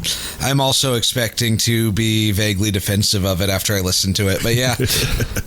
I heard of... No, I haven't heard of him. I actually, when we were watching the documentary, there was a couple of songs. I'm like, I think I've heard that before. I don't know. I hadn't heard his most famous song. Do you want to talk? Jack the Ripper. Yeah. So the little bits and pieces I heard in the documentary, it reminded me of music that I do listen to, though. Like early Kinks, early Who, the Sonics, the Trogs, stuff like that. It sounded very punky because he was screaming and people were like not knowing how to take it, and he had the white makeup on and looked like a fucking misfit almost. Yeah. Electric Prunes, 13th Floor Elevators, like the early kind of psychedelic bands is what it sounded like to me. Well, since people in the 70s thought that the guys in Kiss looked evil, I can't imagine what people in 1960s Britain thought of this guy. I wasn't familiar with this guy at all. In fact, I thought he was just kind of a blip on the radar even after I discovered this album, but after watching that documentary and looking a bit more into him, it sounds like he was a pretty big regional force, at least in the UK music scene, being able to gather together all these musicians that we've already mentioned. And I guess he also had a big influence on the early British shock rock scene. According to Wikipedia, his horror-themed stage show predated Arthur Brown and Alice Cooper. Yeah, it said Alice Cooper was a bit influenced by him. There's this other guy named Screaming Jay Hawkins. Yeah, I was about to mention him. And in the 60s, he changed his stage name specifically to reference Screaming Jay Hawkins. Oh, Hawkins okay. was doing that kind of stuff first. Yeah, he did the I put a spell on you. Yeah. My favorite Screaming Jay Hawkins song is Constipation Blues.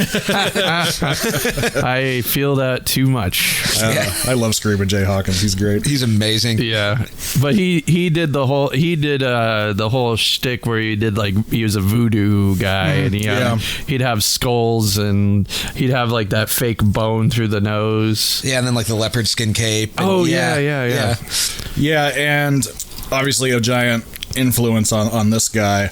After he discovered Screaming Jay Hawkins, he changed his stage name to Screaming Lord Sutch, 3rd Earl of Harrow. Do you guys think he's actually a lord? If he changed his name to that, probably not. No, he is not a lord or an earl.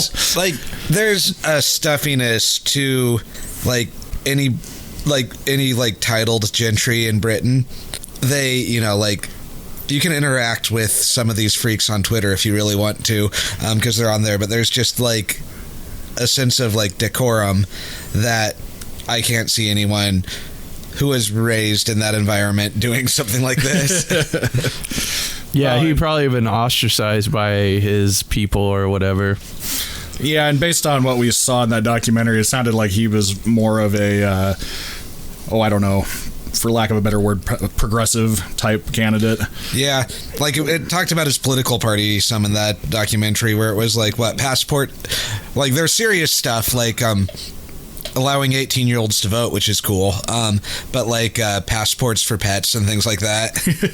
Yeah, it kind of gave me a very Vermin Supreme vibe, which this podcast endorses Vermin Supreme. Yes. Or Jello Biafra. Yeah. When he ran for mayor of San Francisco. He got fourth. He got fourth place. Could you imagine what would have happened if he would have won? Oh, man. Because he wanted to build a statue of some dude. I can't remember. Yeah. And he wanted to do away with infrastructure. Yeah. We'll go into a bit to his political activities before we get into the album here. In the 60s, Sutch stood in parliamentary elections as a representative of the National Teenager Party. With Jimmy Page in his band, that's disconcerting. Well, maybe that's why he changed it to the official Monster Raving Loony Party later on in 1982. But yeah, it sounds like his gimmick seemed to be he liked to run in elections where he was unopposed. He ran in elections where the incumbent was unopposed, probably just to mess up their time. But incumbent, or you mean incumbent?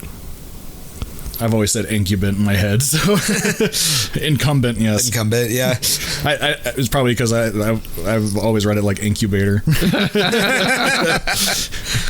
Not everything is masturbation there, Steve. Oh, everything is masturbation. Especially really politics. We'll pretend that's profound and not just random. Oh, it's very profound. Everything we say on this podcast is incredibly profound. All right. I just profounded my pants. Well, thanks for sharing, Sean. You're welcome. Usually you do that in Starbucks. There is a mental image for you guys. Thanks for letting me borrow your chair, Steve. Oh, yeah, the captain's chair. It's the comfiest chair in the house. All right, so let's move on to this album. Before this album, he looked like he was releasing just a number of different singles, like we mentioned Jack the Ripper. Do you guys remember any of the other song titles they mentioned? There's a Dracula one, Dracula's Daughter. Yeah. And which the guy was like, "This is shit." That was kind of funny. I was like, damn. I like how they asked that one guy what they thought of his political aspirations. He's like, "I don't think about him at all," or whatever. Oh, yeah. And he said, I've heard some of his music. It's not good. In the British way, though. He was classy about it. Yeah, that guy was definitely aristocracy, so I wouldn't expect him to have much in common with Lord Sutch and his heavy friends. Yeah, but there was another guy that was just screaming in Lord Sutch's face, like, "You're ruining this country!" Yeah, it was so funny. And it's like Thatcher wasn't. Yeah. Well, she hadn't yet, but No, it looked like the 80s. So was that the 80s? Okay. Yeah. So it would have been the Thatcher era. Oh, well, you know. And it said she Yeah, took some influence off of him during her time, too. Like some of his earlier policies he was trying to change. Yeah. His political career almost seems more interesting than his music, but maybe that's just because Screamin' Jay Hawkins was already doing kind of the shock rock thing before this, but yeah. Yeah, it seems to be, in the present day, a little more noteworthy than his music, which I hadn't heard a note of this until I was reading about this album. And the only reason it really came to my attention is because it's been described as, a reviewer in Rolling Stone put it, absolutely terrible, and lamented that the celebrated musicians involved were made to sound like foul parodies of themselves. This album was also named in a 1998 BBC poll as the worst album of all time, a status it also holds in Colin Larkin's all-time top 1,000 albums third edition from 2000, and from a number of other similar lists and polls and stuff that doesn't really matter in the scheme of things. Yeah. So you're saying it's a good album? Yeah. Well, we will see. I've listened to this a few times. I will hold my thoughts until we listen to it, but let's talk a bit about the musicians that were on this album. Many of the musicians had some misgivings upon this release, and they pretty much disowned it.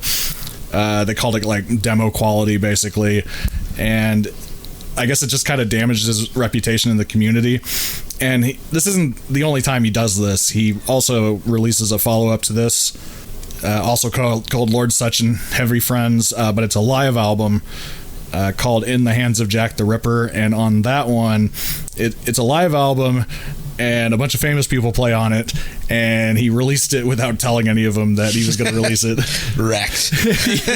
So, a bit of a theme, because he did that with this one, too. I guess they He didn't tell anybody who was releasing it? I mean, how could they not know that? They're on the fucking record. I think they knew that they recorded the jam session, but I didn't think they knew that it was going to be put out there or anything like that.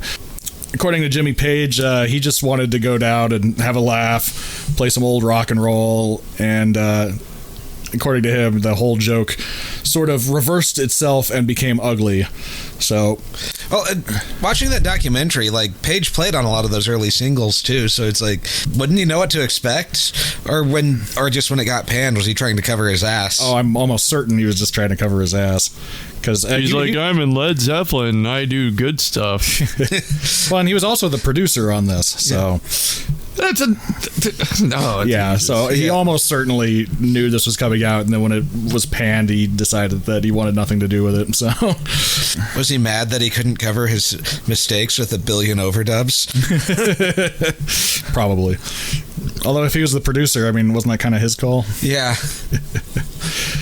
Well, all right. So let's talk about side one here. Well, actually, let's talk about the cover here. Dave, that's tacky as fuck. Dave, describe the front and the back cover. Okay, this looks like Austin Powers in his car. It's just this big old, brick of a English car from like the late 60s, early 70s that has the Union Jack vomited all over it.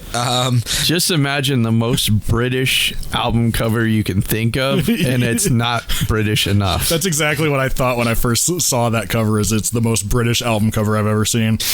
Hey, Dave, look at the name of the first track on side 2. Oh, or no, the second one, Union Jack car. Yep. Yeah, and then this Lord on the front is like standing by this car with his flowing blonde locks and his his frilly sleeves and collar, and his waistcoat and red overcoat and like bandana something print bell bottoms and his pointy-toed boots.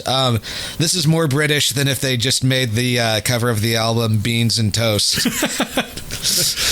All right, let's English breakfast. Yes. Sean, describe the back of the album. It kind of looks like pictures that none of the people except for Lord Sutch knew were in it. Just like the album itself. Yeah, the picture with him and Jimmy Page in the well, it's four cornered, like four pictures, four cornered. Jimmy Page is like in the bottom right. Top right it looks like Noel Redding, and Lord Sutch is singing behind him. And then Jeff Beck and Lord Sutch in profile on the top left. And then it says their names. Okay. I didn't even notice that. Nicky Hopkins, who is the person I've never heard of, is actually posing. So he's the only one that probably knew that he was on the album. Do you want me to read off the personnel? I'll do that. I want to do it. Oh, okay. You can go ahead. Please read off the personnel. Personnel. Lord Sutch on vocals. Jimmy Page, lead guitar. Noel Redding, bass. There's a shocker. Jeff Beck, lead guitar. John Bonham, who's rhythm guitar if they got... Anyways. No chords, just notes. Yeah, just notes. John Bonham, drums. Nicky Hopkins, piano. Daniel Edwards, guitar, bass and guitar. Carlo Little, these are so English. Drums. Kent Henry, lead guitar. Martin Cole, bass. Rick Brown, bass. Bob Mettek, bass, drums, sorry. And then produced by Jimmy Page, who was not on the album. Oi, governor! Oi, governor! Recorded at Mystic Studios, Hollywood, and Olympic Studios in London. Recording engineer was Tommy Cachetta. I've never heard of him. Have you? No, not familiar. Okay. And he also did the engineering along with Brad Pinkstaff. I swear that's his name, and I was not trying to make a dick reference. I wonder what his ancestor's job was. Making sure the staffs were pink. Polishing the rods. I'm great at that job. The cover photo was by Baron Robbins, and he was not paid enough, I can tell you that. Backliner photos by Annette Del Zoppo. Probably like Annette Del Zeppelin, like Led Zeppelin. Anyways, sorry. Earl Leaf and Baron Robbins. Album design by Lord Sutch. There's a fucking surprise. And Edgar Blackney. No, it was just Lord Sutch. He just didn't want to make it sound like he did it himself. I wonder if Lord Sutch and Tommy Wiseau would get along. And did you know, fun fact, Lord Sutch uses Marshall amps. It says that right there. Shocking. Yeah, I am surprised. Atlantic Recording Corporation, printed in the U.S., whatever. So, yeah. Looks like someone pissed on this record. It was probably Lord Sutch. I hope so. That would make it worth more. Yeah, it was like the Kiss comic book, where instead of putting blood in the ink, Lord Sutch just personally pissed on all pressings of this album. Just went to the factory and just let a stream rip. Like, oh, go now! I drink a lot of water. I had too many pints of bitter. Thank you, Lord Sutch, for trickling down upon us. Okay, so that's how Margaret Thatcher figured out neoliberal economics. Was Lord Sutch just pissing on everything? Need a lozenge there, dude. All right, so we got 6 songs on side 1. Woo! Short songs. No. Well, they're all about 2 minutes, and the longest one is 3 minutes and 18 seconds. So, Ooh, punk rock. All right. it'll be better than the Ace Frehley album, just for that. I think if he just farted on the whole album, it'd be better than the Ace Frehley album.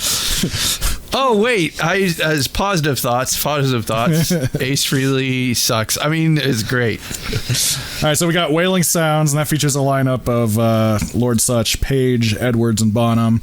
Cause I Love You, featuring I Love You, Lord Sutch, Page, Edwards, and Bonham. Flashing Lights, which feature that same lineup. Gutty Guitar, which features Lord Sutch, Beck, Hopkins, Brown, and Little. Would You Believe, which just says Lord Sutch and Heavy Friends, so I'm not sure which of his heavy friends are being heavy on this track.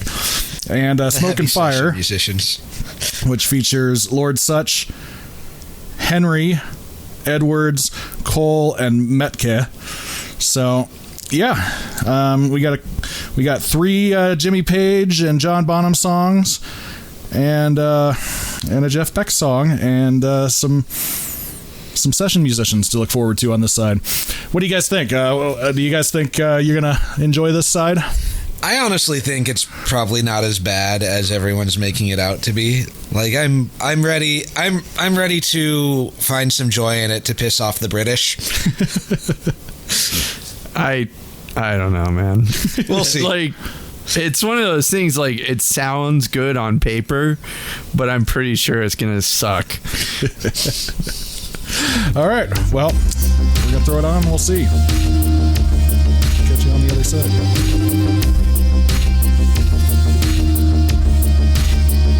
The cat doesn't want to be on the podcast. Well, maybe I want her to be on the podcast. And we're back. And we are back from side one. Sean, what'd you think of side one?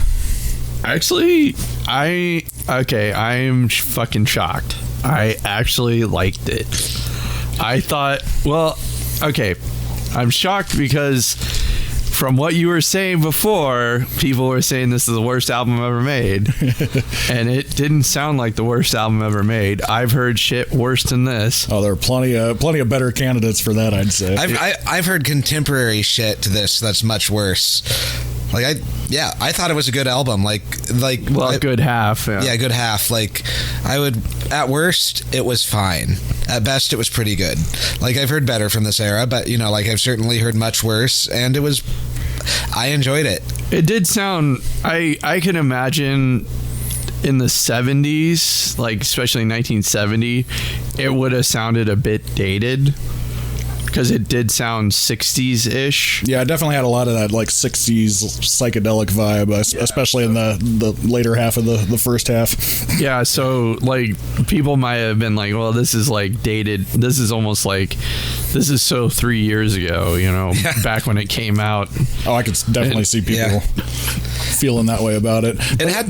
It had my favorite drum sound, which is the same like drum sound of like the Kinks' first 2 albums and their early singles. Like I think as recording equipment got better, drums started to sound too clean, but this had it at a time when that drum sound wasn't around anymore, so that made me happy. I think you were saying something like you thought that you could tell like the mics were like older or like just not, it wasn't like the cleanest mics that they had. Yeah, according to production notes and whatnot, a lot of I don't know if production notes said this or if contemporary reviews said this, but a lot of people noted that the tracks were kind of demo quality, and I could certainly hear demo quality, especially on some of those lead guitar tracks in "Cause I Love You." They sounded lo-fi, but to me that's not really a negative. It sounded like scuzzy garage rock, which I love scuzzy garage rock. Well, it's like he influenced Alice Cooper. Yeah.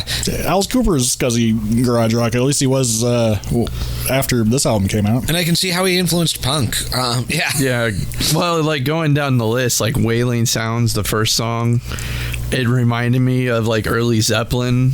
actually like kind of like Communication Breakdown almost. Yeah. Which Communication Breakdown's almost like a punk song. It's like dun, dun, dun, dun, dun, dun, dun, dun, dun. I thought it did a really good job of opening the album, and it kind of sets you up for what to expect for the rest of the side. Yeah, and he's no crooner or anything, but his vocals were fine and they were interesting. Yeah, they matched the music. Like, it wasn't on key all the time, but it was like in the kind of raw garage rock way. It sounded good with the instruments as they were played, and yeah, it was fine. Well, and I think the biggest positive I have for Lord Sutch is he seems to have a ton of enthusiasm, and you can tell he's just having a blast, which really comes through, I think, in his performance. Oh yeah, Because I Love You, that one sounded like the Kinks. Yeah, it sounded like You Really Got Me. You Really Got Me, like yeah, that song predates this one, right? Yes, it does. Yeah. So it just sounded like that, but I like the really heavy guitars in it, and the drum sound is really good. Mm-hmm. Flashing Lights, not a great mix. However, it was raw sounding. It was very kicked ass, I thought. It was probably my favorite song of the first side. First song of the favorite song of the first side. I thought the guitars were really interesting, kind of like that kind of droney type thing going with them too, and then like the really muscular bass, and then the drum fills. It was like a good high energy song, but was just like a little weirder than the previous ones. Yeah. I really like the psychedelic vibe of that one. I could see somebody in, I don't know, 65 like partying to that song. Yeah. Well, Gutty Guitar, that one was the one I was like, this is very 60s. Oh yeah. And that that sounded like the Yardbirds. I said very 60s and very Jeff Beck. You can tell Jeff Beck's playing on that one. Oh, 100%. But it sounded good. It just sounded like the Yardbirds a bit. Yeah, I thought it had a fun like surf guitar vibe to it. Yeah, I liked it. Would You Believe, that one sounded kind of, at first I was like, this is kind of generic sounding, but then it did a weird thing and I liked it, and it was like 10 times better. Like it kicked into like a better song, and it only went back to that generic sounding kind of like towards the almost the end. So yeah, I liked that one. What I liked about that one is it reminded me a lot of Syd Barrett, his style of writing, or even the Beatles, but admittedly less whimsical than either of those, especially Sid, since he was super whimsical. At some point, I'm going to want to bring his solo albums in here, because I know we all like Piper at the Gates of Dawn. Yeah. Well, then there was a part where it got kind of like the guitars got a little more heavier and driving in that one that reminded me of an album that was a little bit before this one, but it reminded me a lot of like the Velvet Underground, like White Light, White Heat era. I could hear that. And then the last one, Smoke and Fire, I think it wasn't a bad song, but it seemed kind of disjointed, and it was kind of hard for me to focus on that one. I actually wish, I think, because, back in the day, the album, like, placement of songs, I don't think he should have finished that side with that song. He should have finished it with something else. Yeah. The ending side song's supposed to make you want to flip it over. Yeah. And keep going, and that one did not really do that for me. Yeah, it was that one was the one that I would say was just fine. Like it began stronger than it was in the middle or at the end, but it was just kind of kept going, and it felt like it ran out of ideas. It kind of lost steam. I guess the one that I would have probably put as the last track of this would have probably been Flashing Lights, because it was a little different and weird, and yeah. Well, and that or Gutty Guitar, I think, would have been a good candidate for that spot too. Yeah, Smoke and Fire was kind of, you could tell it was all the music. That was the one that was all session musicians. Yeah, for sure. It wasn't. There was nobody else playing on that one. Right? I think I'm right. Looking at this, that looks correct. Yeah, it looks like it's got Lord Sutch, Henry, Edwards, Cole, and Metke. Yep, that's the one that was all session musicians. So was the one before that, Would You Believe? Oh. Yeah, and kind of my two least favorite songs on that side. Would You Believe had Jeff Beck, though. No, Gutty Guitar had Jeff Beck. Well, it just says on both here. did. Oh, they did? Yeah. It says on What You Believe on the album anyway. I know Dave's looking at the Wikipedia. It just says Lord Sutch / Heavy Friends. So, I don't know, who all was on Would You Believe? According to this, let me see. Let's see, what track is it? 5. That one had Page and Beck. Oh wow! Wow. Well, it was fine. But it wasn't my favorite. Yeah. So. But it was better than Smoke and Fire, which I thought was kind of the weakest link in the first side. Yeah. My only disappointment in this whole thing, other than just that last track not living up to the previous ones, was like seeing that documentary and knowing that the lyrics to the early singles were about like Dracula and Jack the Ripper and all that. I was hoping for more, like horror type songs, and there really weren't any. But it's fine. Like the songs were good. I just, I wanted a stabbing somewhere in there. Maybe London, one that's like London spelled out. It's not London, it's London. Yes. I like that side 2 has a track called Brightest Light, and we reviewed Paul Di'Anno, who has Bright Lights, and Samson, who has Bright Lights, and Lord Sutch has Flashing Lights and Brightest Light. So he's already beaten out his British contemporaries on the light category there. I was gonna say we got Baby Come Back. I don't think it's that one though. The Baby Come Back. Maybe someday we'll do Kraftwerk and do Neon Lights. Well, all right. Before we move on to side 2, I just want to point out something that cracked me up when I was looking at this. The most British album I have ever seen, printed in the USA. Yeah. Importing is expensive. Why not just send the masters over and have it printed? I think it's funny that it was printed in the US. Who was the publisher? It's probably the U.S. printing for it.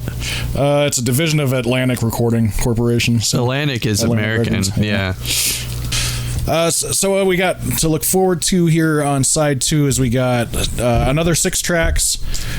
Again, they're on the shorter side. The longest one's 425. And we have Thumping Beat, which features Jimmy Page and Lord Sutch Super Hype. A rapper. Now they got a hype man. Oh, there's 2 Lord Sutch Super Hype credits on this. Well, I'm looking forward to that. We got Union Jack Carr, which obviously, appeared on the front here. So I wonder where he got that. That's. I wonder how long he had the Union Jack car. I wonder if it still exists today. I hope he still has it. I hope he drives it. Is he still alive? No, he's not. Oh. We'll talk about that more in the final side. But One for You, Baby, which is just credited to Sutch, but it's got writing credits for Henry, Redding, Cole, and Metke. London, spelled out, which you'd already mentioned, features the same lineup.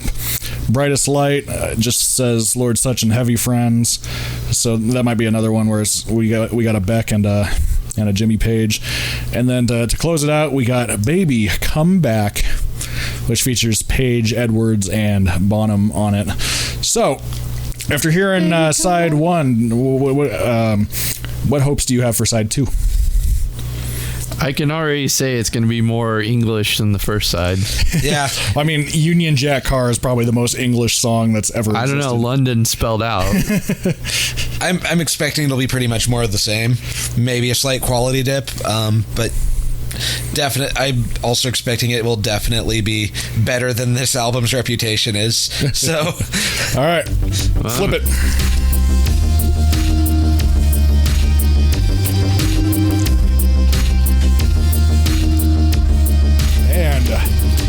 We are back from side 2. So, going into this and reading the reception, Jimmy Page said, I just went down to have a laugh, play some old rock and roll, a bit of a send-up. The whole joke sort of reversed itself and became ugly.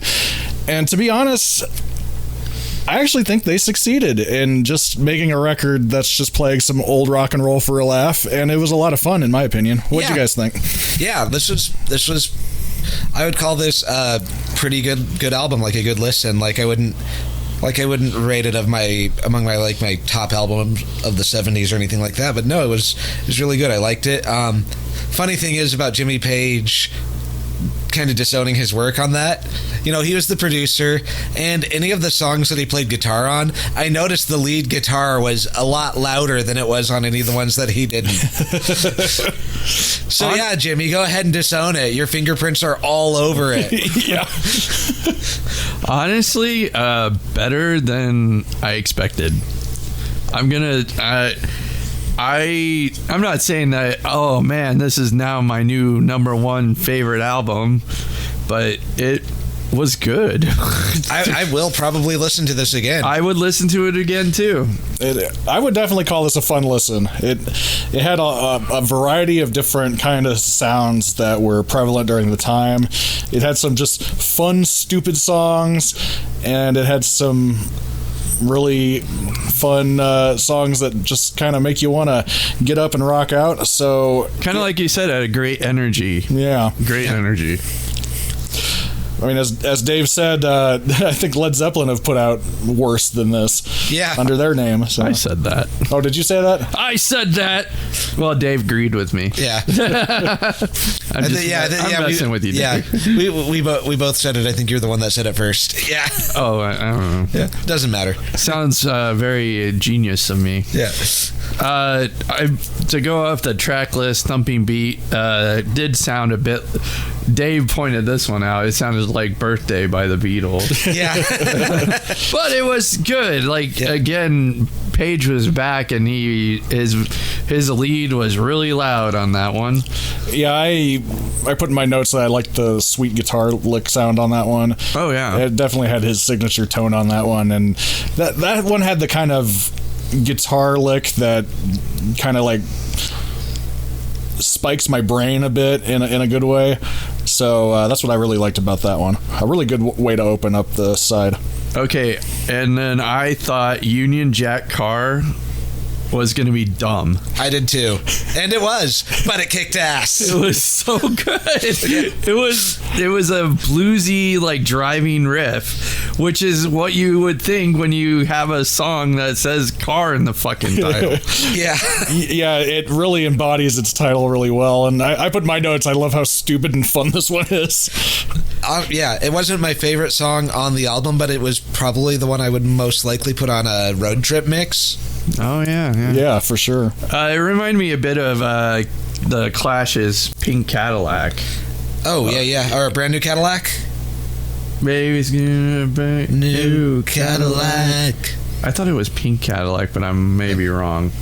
Well, it's fine. It's a cover anyway. So Is it really? Yeah. I didn't know that. Well, I suck. One for your baby. One for you, baby. I was kind of expecting that one to not be good, and it ended up being one of the better ones. Yeah, that was my favorite song on the album. It was almost my favorite song of the album, but we'll get into which one was my favorite a little later. But yeah, that one was good. I really liked it. It was creepy. It was aggressive. The lyrics were kind of pathetic in a taking on a character way. Yeah, it was a really good song. It was the Lord Sutch song you were looking for. Yes, it was. It had like the lyrics being kind of like creepy and pathetic, though, like gave it some real pathos, like some like there's like some real like yearning behind it, some real longing. It yeah, like the vocal delivery really sold it too. I think it was the kind of vocal delivery that he got in his more horror tinged singles early on, and it really worked for that one. Yeah, I really like the bluesy stomp that one had, and what I really like out of British music typically. Yeah. London. LONDON. O-N. O-on. Great. RAMONS. Yeah, anyway. That was good. I graduated college. Twice. That was my favorite song of the record. It was also like Union Jack Carr. I was expecting it to be so stupid I would hate it, but it was so stupid that I loved it. It was a good song. It was my second favorite, but yeah. Yeah, I really like the swagger that one had, and I think we were saying that if Lemmy was familiar with Lord Sutch, and he almost had to have been. I mean, they had to have come across each other. It almost had like a Motorhead vibe to it in a little bit. Yeah. And then this is where it kind of falls off for all of us. Yeah. Brightest Light, I think you guys said had kind of a Stones vibe. It was the Stones. Yeah. I put hippie music, but, close. It was the Stones, and then it would change at spots where it didn't make sense with the song, and it kind of changed too much, where it's just like you kind of need to sit with an idea and let it develop into this different part rather than just abruptly changing it. It reminded me of mid-60s Stones. Yeah. I remember it switched to a more energetic part that I really liked, but overall, I was pretty cold on that one. And the ending kind of felt like it stopped when they ran out of ideas, and there was a way too short fade out at which point where it was none of us were expecting it. Oh yeah, I was just like, well, that ended. Yeah. It's like, oh, okay, that song's done. It's the first song on the album that just didn't work for me at all, for the most part. Because Smoke and Fire, I had issues with it, but as a whole I liked it. This one, there were a few parts I liked, but as a whole I didn't like it, if that makes sense. Right, yeah. And overall, I don't think there's anything on this album that I would skip if I was just sitting there and listening to it, on a CD or streaming or something. But honestly, if I had put the song on my iPod and any of these songs came up in shuffle, I wouldn't skip it. Yeah. And then I thought the closer, Baby Come Back, was a really weird way to close the album out.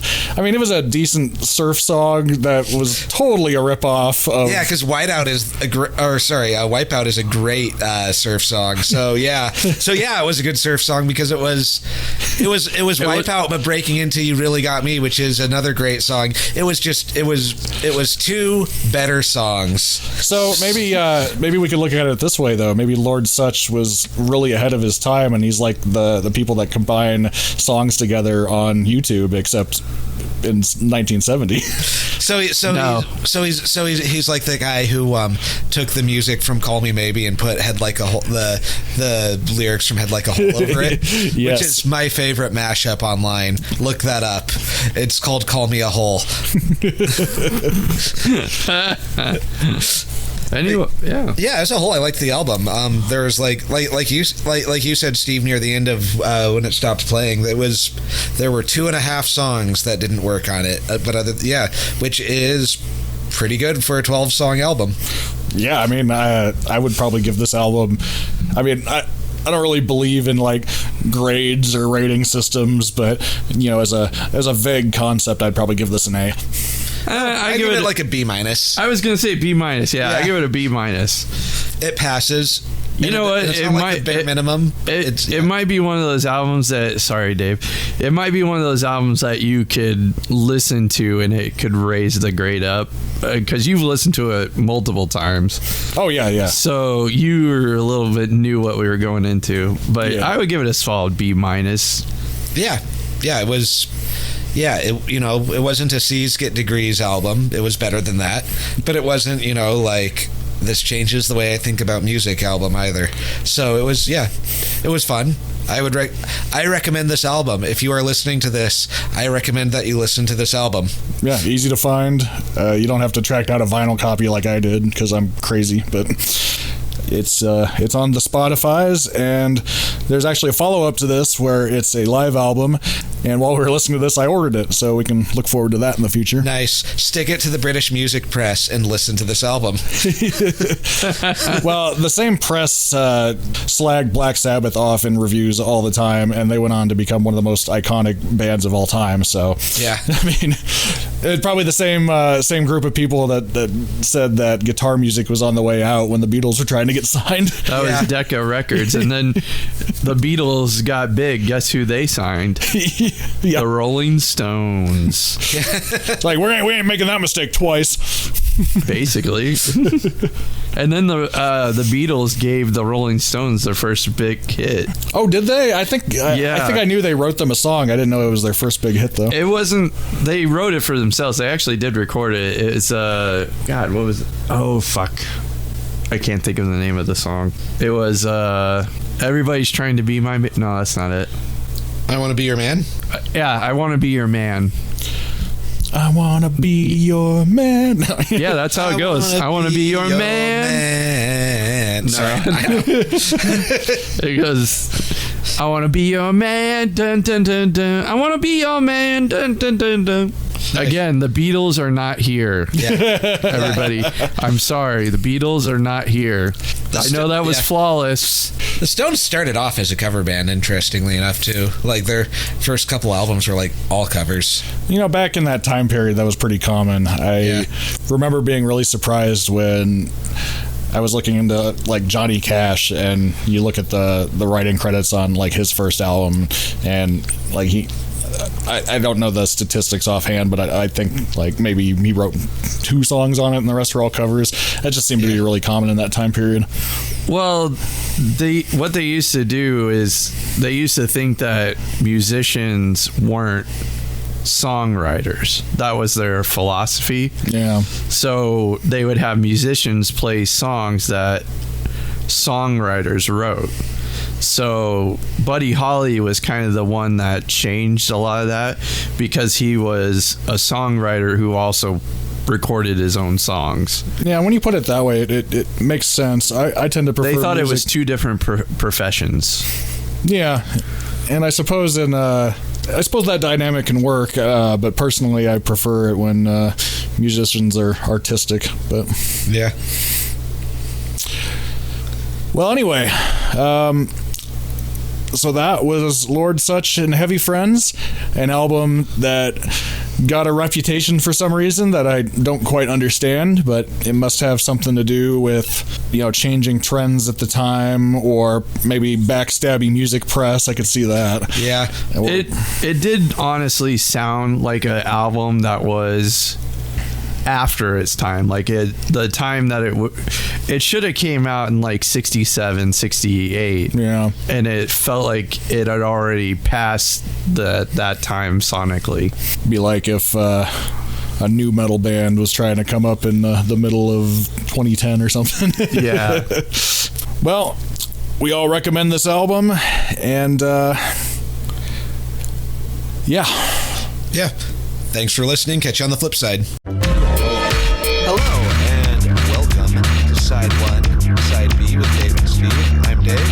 I'm Steve. And we have a guest with us today who is... I'm back. Sean.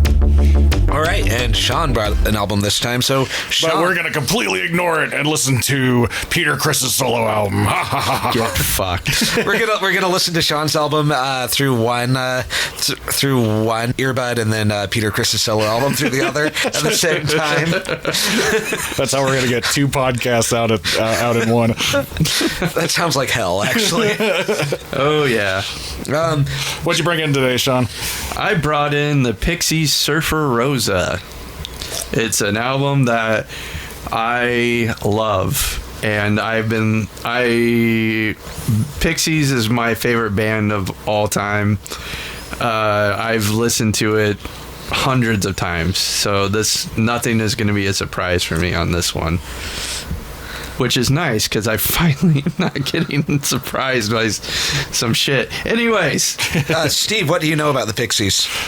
Pixies, one of those bands that's always been on my radar, but have been kind of on the edge, and I've never taken the dive to actually listen to them. I'm sure I've been around the Pixies while they've been playing a lot, because I hang out with a lot of people that like the Pixies, but as far as me ever having sat down and actively listened to them, it's never happened, so I'm quite looking forward to this.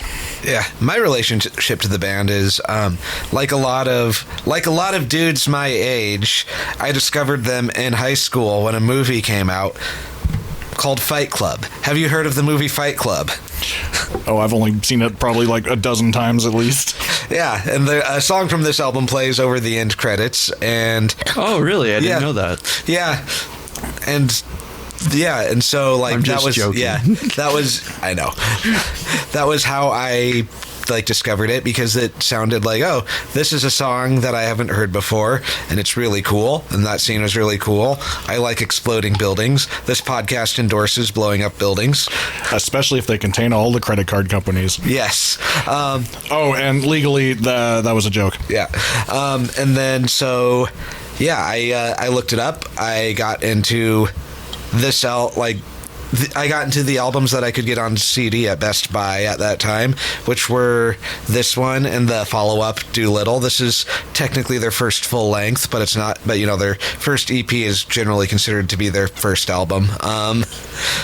The first album I got by them was actually a compilation album called Death to the Pixies.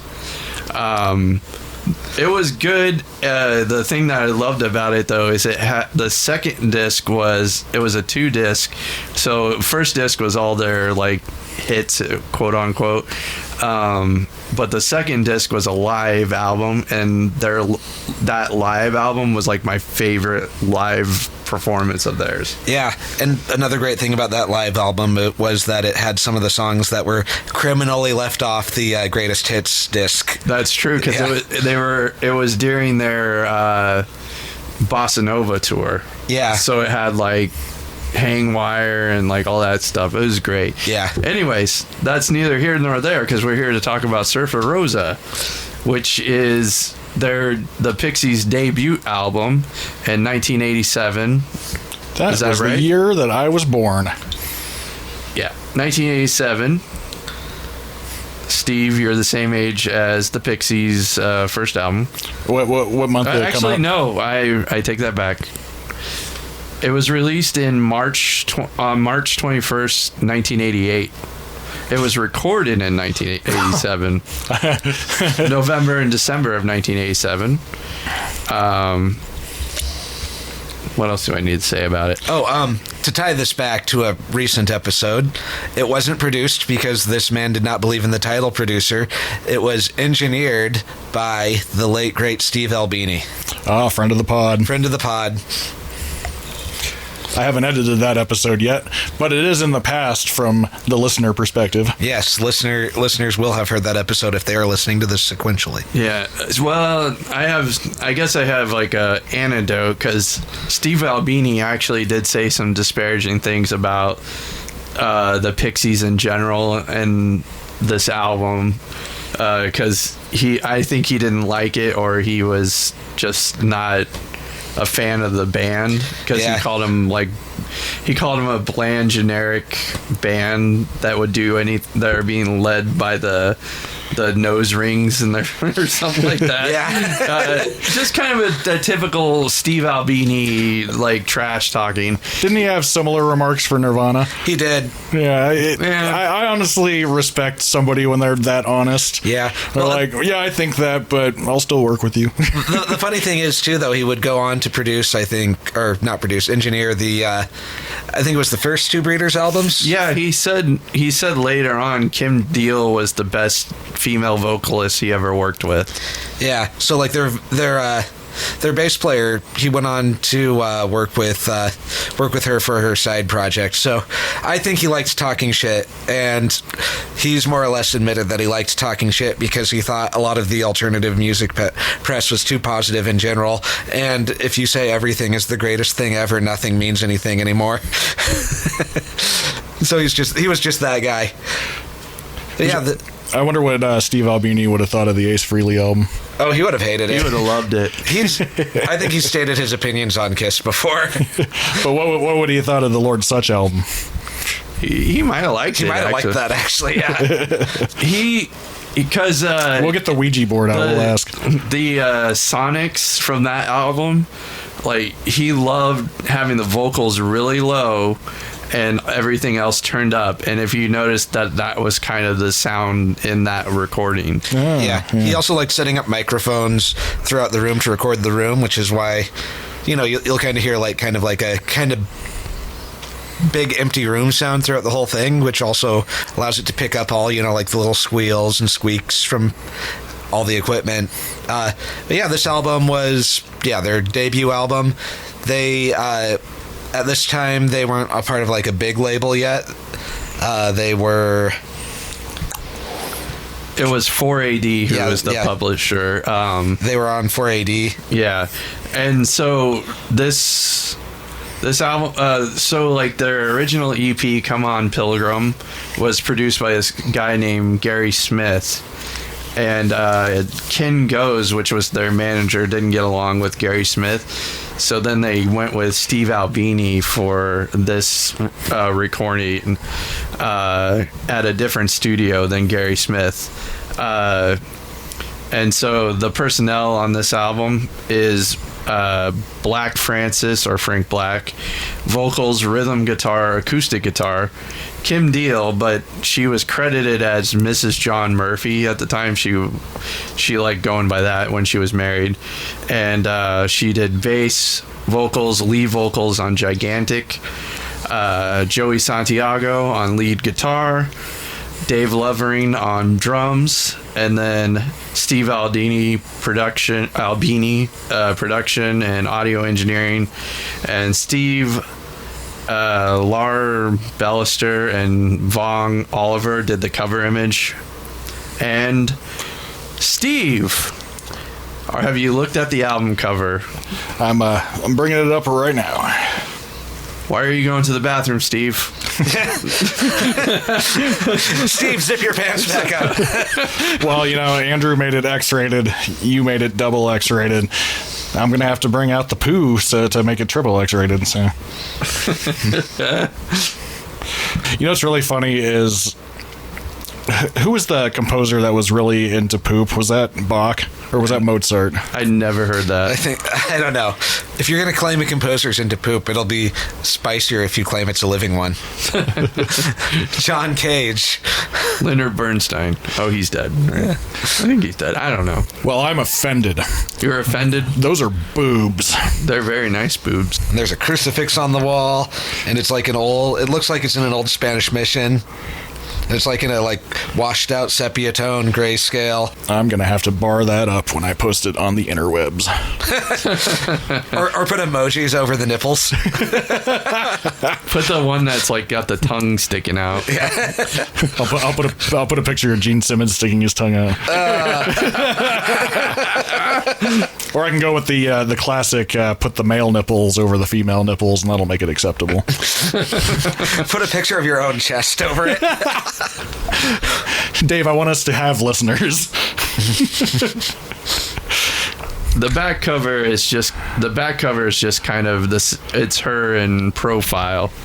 Oh, actually, I kind of like that picture better than the one that ended up on the cover. But they're both cool. There's a lot of religious themes in the Pixies lyrics, especially their earlier songs. So that's kind of, I think, what they were going for in the cover. I'm looking at the Wikipedia article here, and it says the cover artwork features a photograph of a topless friend of a friend. I always love the topless friend of a friend. Always the best friend of a friend to have. Posing as a flamenco dancer, pitched against a wall which displays a crucifix and a torn poster. Simon L., who contributed pictures to all Pixies albums, decided to build the set because we couldn't find the atmosphere we wanted naturally. According to that guy, Black Francis came up with the idea for the cover as he wrote songs in his father's topless Spanish bar. Doesn't surprise me. That guy added the crucifix and torn poster, and they sort of loaded that with all the Catholicism. Commenting on the cover in 2005, Francis said, "I just hope people find it tasteful." I do. It is tasteful. We joke about it, but it's not. Oh yeah, it could be a lot worse. It's not like she's not uber sexualized, but I mean she is sexy and whatever, but it's not overtly it's not like a Motley Crue thing. I was gonna say, are you guys familiar with the Scorpions Virgin Killer cover? Yes, it's not that. No. Yeah, it's not that. Actually, I've never seen it. Nor is it Spinal Tap Sniff the Gloves cover. What's wrong with being sexy? It was just a Black Album cover. Anyway, but the Scorpions album cover, it was pretty fucking gross, all things considered. It was just, I think it was like a record producer's like 10-year-old daughter, like just naked on the front. Oh shit! Yeah. That's like Blind Faith. They had like a 11-year-old girl holding a plane. Oh, was that? I was also gonna say Zeppelin's Houses of the Holy had a bit of a controversy with that too. Oh, but I thought that was because it was animated. Those aren't real girls. Oh, they weren't?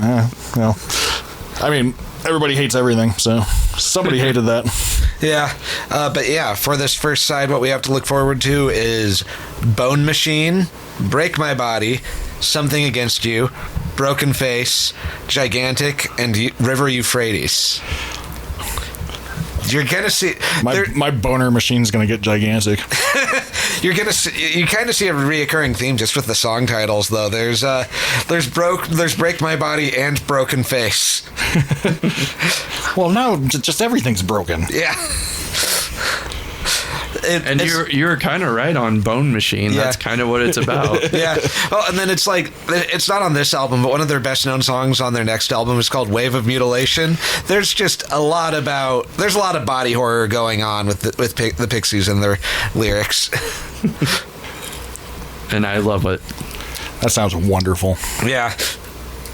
You can tell why the people who are like big into horror movies but not necessarily big into metal all listen to the Pixies. Well, the Pixies were kind of they considered themselves a little bit avant-garde, and they loved surrealism like David Lynch. So they even did like a cover of In Heaven live, or I think they did do a recording of it, which was the Later in the Radiator song from Eraserhead. Yeah. And then they were influenced kind of by like Salvador Dali, that movie, The Ancient Illusion. Yeah. Which was it had a famous scene where this guy like cuts an eyeball, and so yeah. Anyways, yeah, fun stuff. I love it when people cut my eyeball. Yeah, we'll talk about reoccurring like lyrical motifs too after we listen to the sides, but yeah, let her rip. All right. Well, we're going to totally put on an actual physical record and not just play it off title. So, here we go.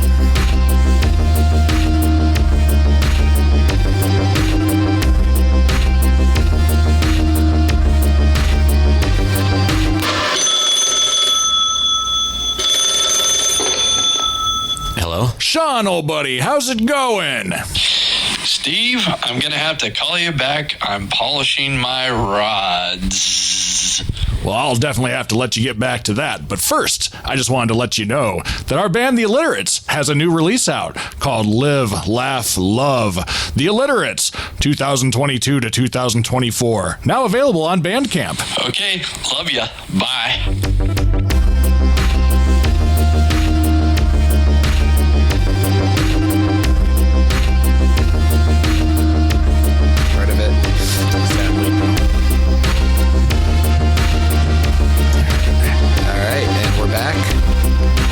Sports fans. Hello, Boston. Welcome to WRXQ. What the fuck are you doing? Trying to find a place for my microphone. So, Steve, what do you think of the first side of the Pixies? I found it very shallow and pedantic. No.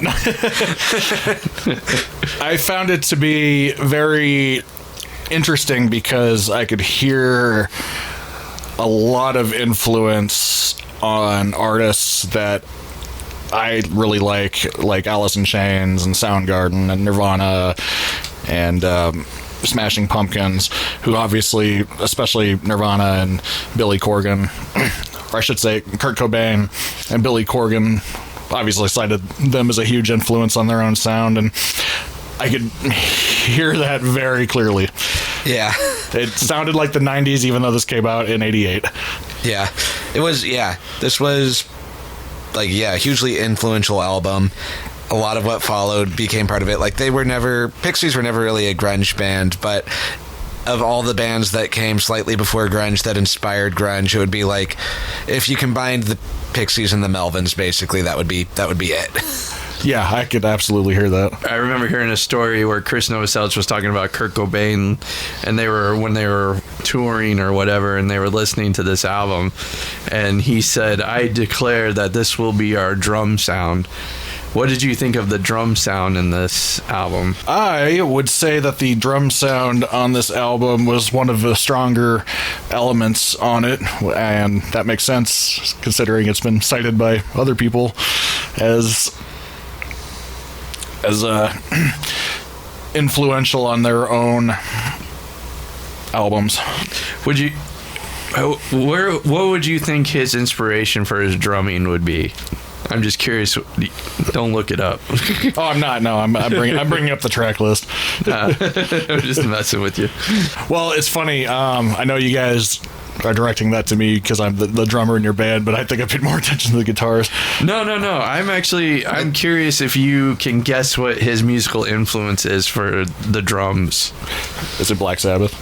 No. Yeah. The answer may surprise you. Yeah, it may surprise you. I have no idea. Rush. Oh, he was a huge Rush fan, and if you just listen to Bone Machine and how much he does like with fills and stuff, and kind of it's very Neil Peart. Neil Peart. Yeah, just like the big drum sound where the drums are doing a lot of things, but then like you contrast it to like the very stripped back bass. Like there are no bass guitar fills, and like the whole album, it's all like pretty straightforward bass playing, like follow the root notes. And I noticed on, I want to say Gigantic, I noticed that the bass playing really reminded me of Chris Novoselic. The notes were kind of similar. Was that Gigantic or was that River Euphrates? You kind of did a sit-up with River Euphrates, but Gigantic, you can very distinctly hear the bass sound. Yeah, it's funny that you picked that out because Kurt Cobain cited that as his favorite song on the album. It was also their only single off this album. Actually, Gigantic, actually, I was going to talk about this at the end, but we can talk about it now. Okay, yeah.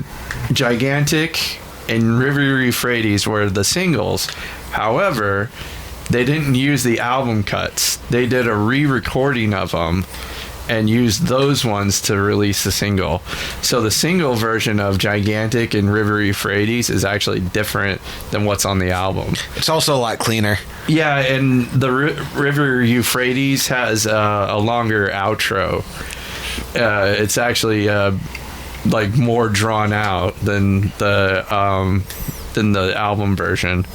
I actually like that version of River Euphrates better because I remember when I was listening to this album, the first go, like, when I was first listening to it, I always skipped River Euphrates. It wasn't my favorite song. And it wasn't until I heard the single version that I actually appreciated the song more and actually liked the song. So then I stopped skipping it. But yeah. Do you still prefer the single version over the album version, or has that faded entirely? No, I still prefer the single version. I think it's a better take. But I like the Gigantic album version better than the single version. Yeah. Has more energy. Yeah. Going through the songs, Bone Machine, song about cheating. Being cheated on, not being the cheater. And being molested by a priest. Yeah. It's also a universal experience in Boston, getting molested by a priest. I was talking to Preachy Preach about Kissy Kiss. And then Break My Body.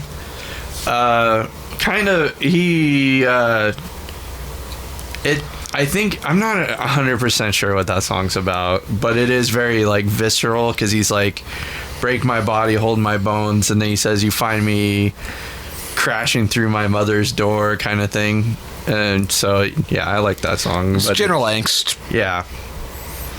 But talking about the physical to express emotional pain, not an uncommon thing in this particular era of alternative rock. It was, like the outcasts and the weirdos who felt alienated by everything, who would just go in and scream and play really loud about that kind of thing. Yeah. Because he's like, I'm a belly dancer. I shake forever and I never care. Or something like that. Yeah. My favorite track off of this side, I think, is the third one, Something Against You. Really? I like the really fast punky guitar riff and how, like instruments come in and out a lot. I like the distorted vocals that you can't really hear unless you've listened to the album a billion times. There's like the screaming. It's a fun song to pogo to. I remember Steve, when we were listening to it, that was the one that you kind of sat up and were listening a little bit like, whoa. A lot of times when I listen to an album for the first time, I have a hard time separating each track as its own individual thing. So most of my impressions are about the side as a whole.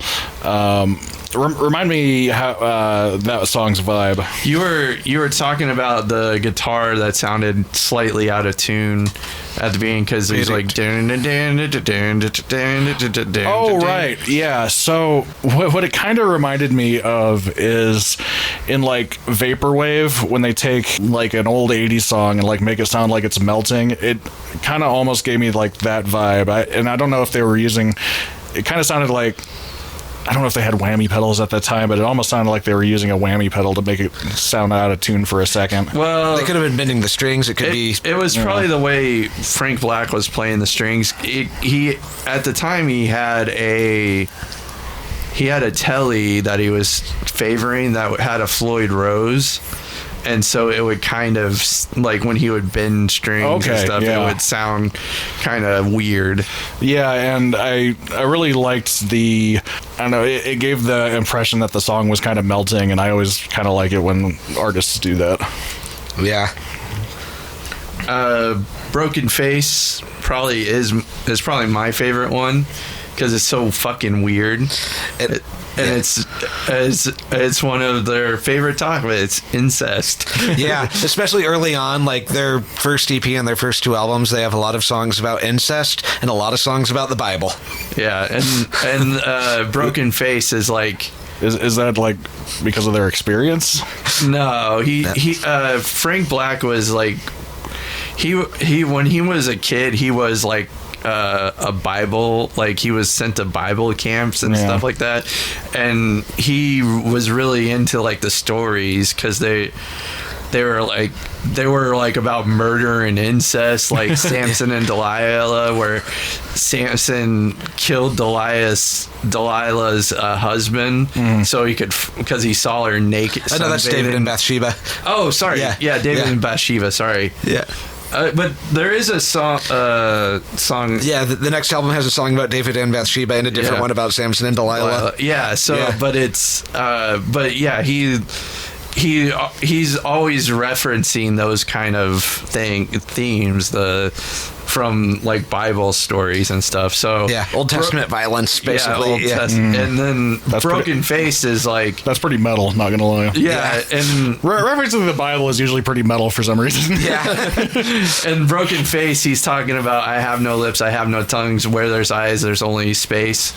Is saying like it's talking about the consequences of incestuous. And then he talks about like a guy whose favorite had two children with his sister, and his daughters were his favorite lovers. Yeah, it's so fucked up. That sounds like this might be George R.R. Martin's favorite band. Yeah. That might actually be kind of true. I could see him actually listening to this band. I could see him listening to it too. Yeah, Gigantic, the big hit, the big single. This one is also noteworthy. It's the only song on the album that Black Francis didn't write. This one was written by Kim Deal. It was co-written. Yeah. But yeah, it was her song basically. It sounds different from the other songs. The way like the snaky bass playing, like there's still no fills, but like the way the bass line is different from like the other ones where it's just the root notes for the most part. And just like it's her like vocals, her breathy delivery really makes it. I do like how high Frank is singing the backup though. Like he's trying to do the high part of the harmony. Well, he does get really high. Yeah. Like he goes high in his register. He's like Yeah. I can't do it. Yeah, and Kim Deal is a smoker and has like that smoker's voice, just the kind of the deeper. It was the song voice that made me love Kim Deal. Yeah, it's an amazing song. It's a great song. It really was a standout track in my mind. I liked the outro, just with like Joey Santiago's guitar playing. I'm gonna wait till side 2 to a particular song before I talk about it a lot, but it's really good. I really like what he does with feedback and like how he makes it distinct from the rhythm guitar playing. But yeah, it stands out at the end there too. Yeah, there's a reason why that's the single, but that being like the big hit off the album was also eventually led to tension in the band because Frank Black was Black Francis was the lead singer and the main songwriter, and like that being the big hit made people think that this is a two singer band when really it isn't. That was the only song she really wrote, and there were times when she wanted to do her own stuff more, but then she decided just to do the Breeders, and it led to tension and a lot of resentment on Frank's part because of how big of a hit this became, and it led to the band being broken up via fax in like 1992. Yeah, she actually ended up only singing lead on 2 songs, and one of them was a B-side, Into the White. And that's actually a B-side on the next album. Yeah. That song is only okay in my opinion, but Gigantic's amazing. Yeah, actually, it's probably one of my favorite songs I saw live, though, Into the White. Because they do this thing where they flooded the stage with fog and like had white lights flashing. It was fucking awesome. Anyways, their live show has elevated a lot of their songs that I thought were more in the mid tier before too. They could put a lot of energy into all these.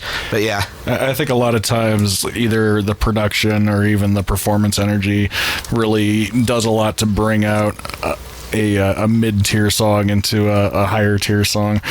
So I can see that totally being the case when transitioning to a live set. Yeah. Then last song off of this side is River Euphrates. I like the song quite a bit. It's kind of funny that you didn't like it at first, because this is one of the ones that I've always been a standout for me on this album. It's just so fucking weird. Yeah, I guess the first time when I was listening to this album I wasn't too much into weird stuff. I don't know, but it wasn't really, like I said, it wasn't until I heard the single version that it got me to appreciate the album version. Meeting Dave has a tendency to make you start appreciating more weird stuff, I think. Yeah, and then then the lyrics are nonsensical, but in a what do they mean type of way, like ride the tiger down the river Euphrates. It probably means nothing, but yeah, it's... Well, the thing that got me was like where he goes...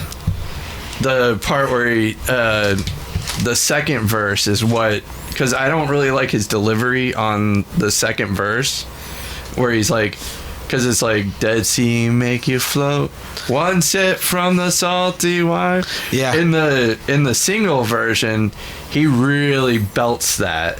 He's like, one sip from the salty water. Yeah.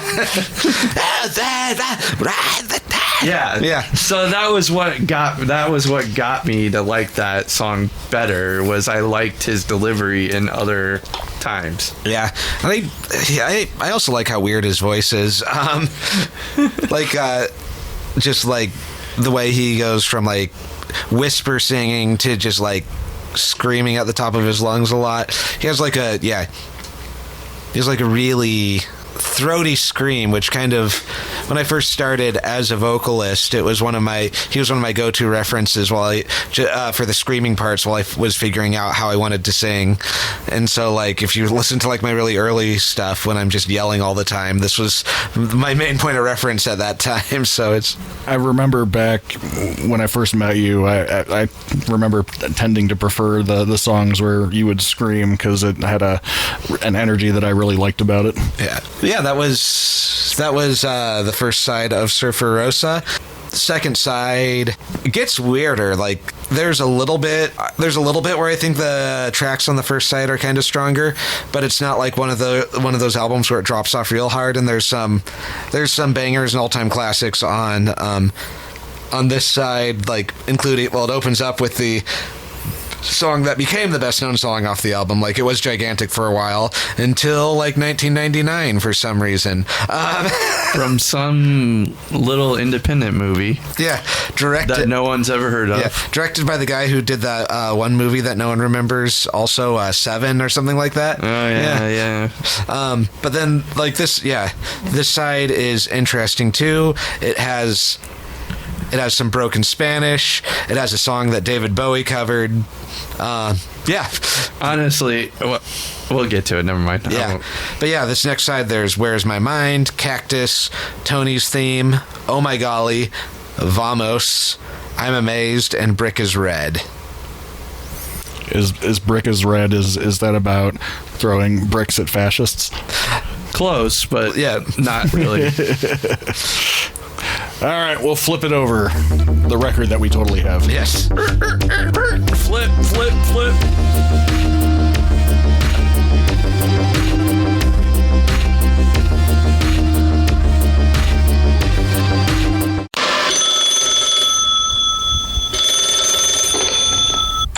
Hello? Steve, the restraining order. Oh, that expired last week. Anyway, I just wanted to let you know we have a new live release out called Live, Laugh, Love, The Alliterates 2022 to 2024. Now on our Bandcamp page, thealliterates.bandcamp.com. Go check it out. Okay. I need to call my lawyer. Bye.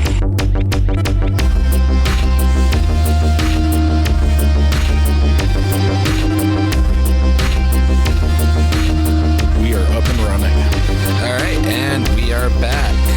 That was side 2.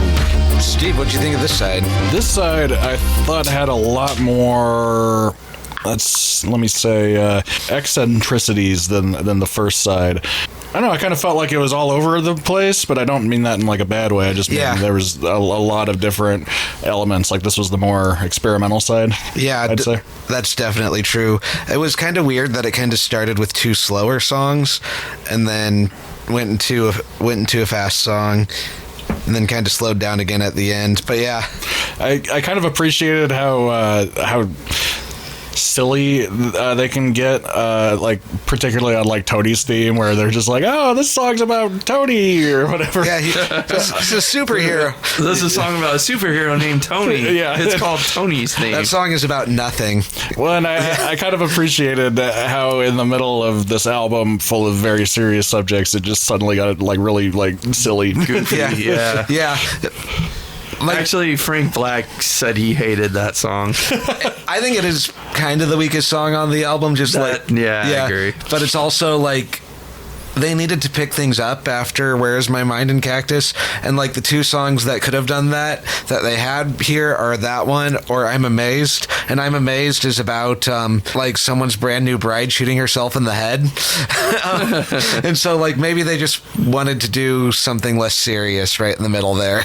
Yeah, it's not a bad song. It's just, it's one of those, like, it was kind of a, I think they even said in retrospect it was like one of their weaker songs. Yeah, it's frivolous, but like listening to it as a side rather than as an album, just when it's like, like the first 2 songs are very good, 2 of the best songs on the album, but at some point you're like missing the energy from the first side, so it's like it's a good way to pick it back up is kind of my thought. Yeah, I actually, truthfully, I probably like side 2 better than side 1. But that's just the uber Pixie fan in me, because I love Where's My Mind, Cactus, Vominos, Brick is Red. I love because I heard somewhere that was like one of the first Pixie songs, and that was actually the song that Frank Black and Joey Santiago showed Kim Deal when she answered the ad. How they got Kim Deal in the band is they put a ad in the paper. It said they were looking for a female bass player who's influenced by Husker Du and Peter, Paul, and Mary. So a hardcore punk band that did melody and a folk band. Yeah.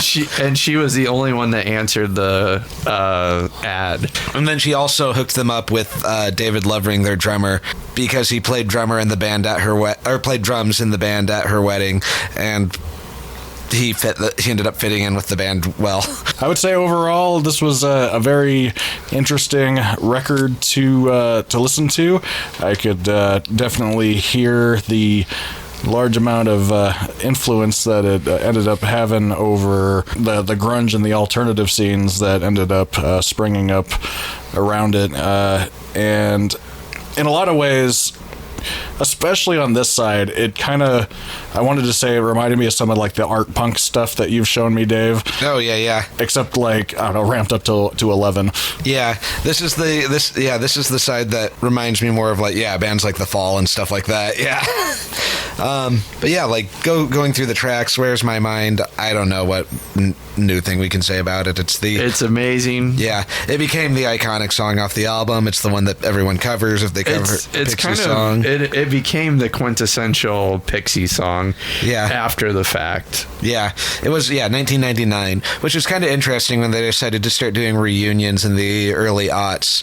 They came back to having their biggest song be a song that, like they played it at shows and stuff, it wasn't a small song, but it wasn't like the song everyone knew. So they came back to having it like a different song being considered like their biggest hit, which is kind of one of the things that's interesting about their biggest hit that was never a hit. Yeah.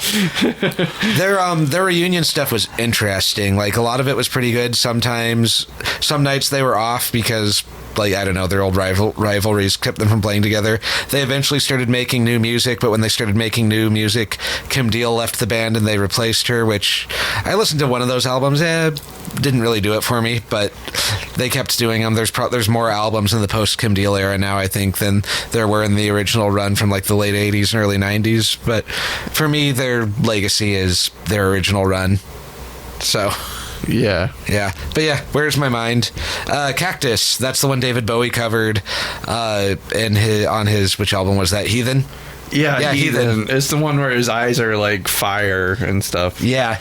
It's a good cover that he does of it too. That's a particularly good late era Bowie album in my opinion. But also this is a great song. It's like kind of a creepy long distance relationship type song. It's kind of kinky, but it's also kind of goofy in that they like that chant in the bridge is just spelling out the name of the band. Pixie.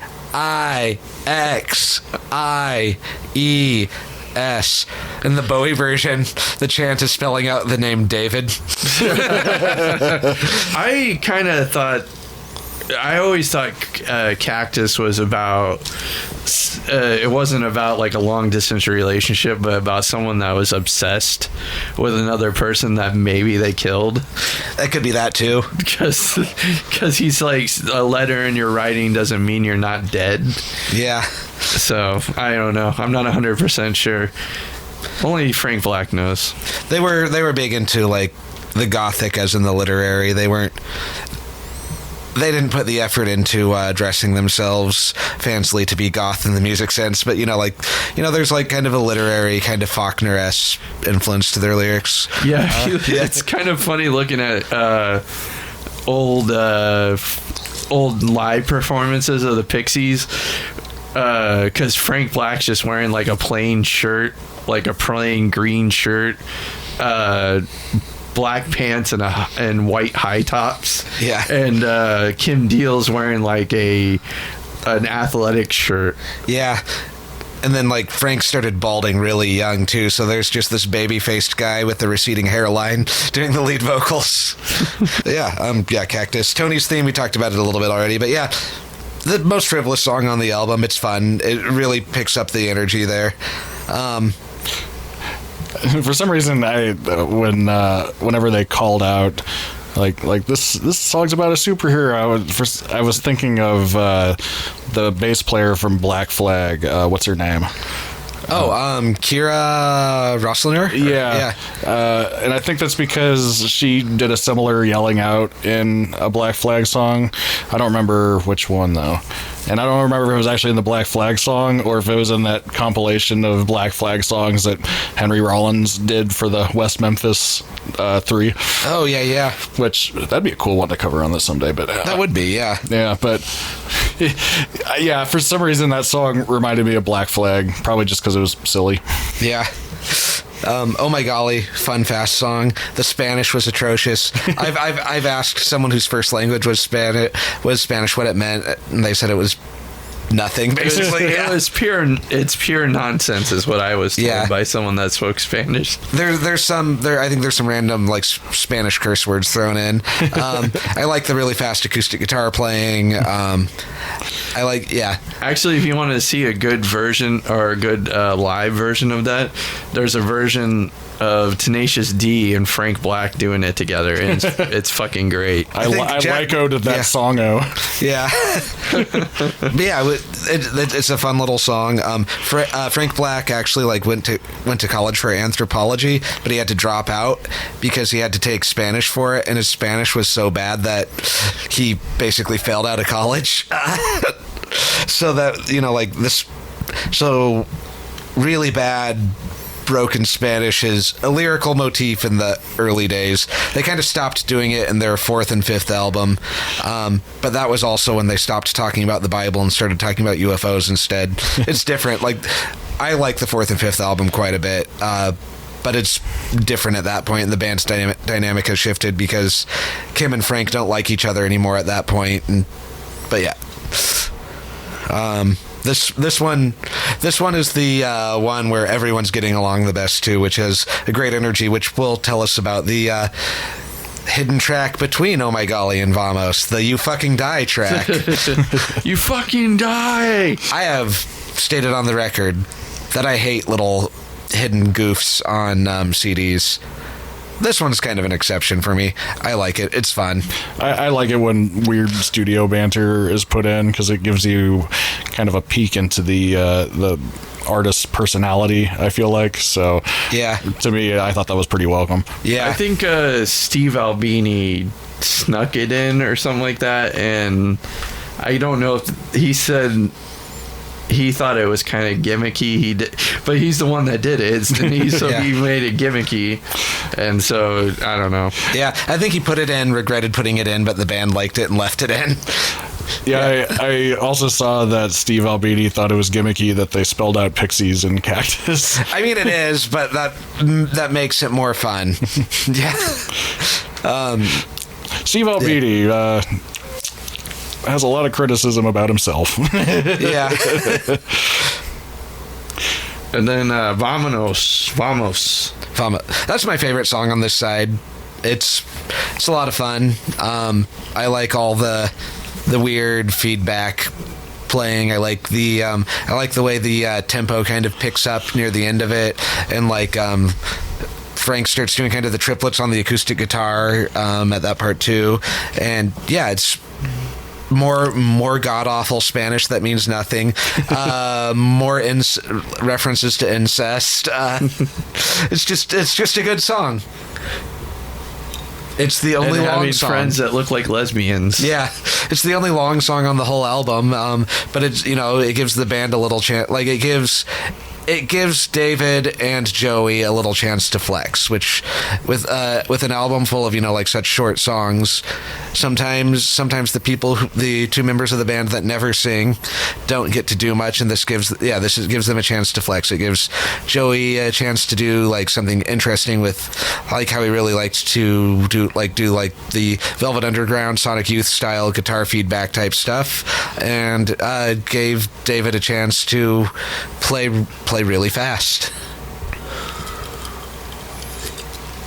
I think if I had to pick between a favorite, it'd either be between that one and Brick is Red. Yeah, Brick is Red is just a great closer.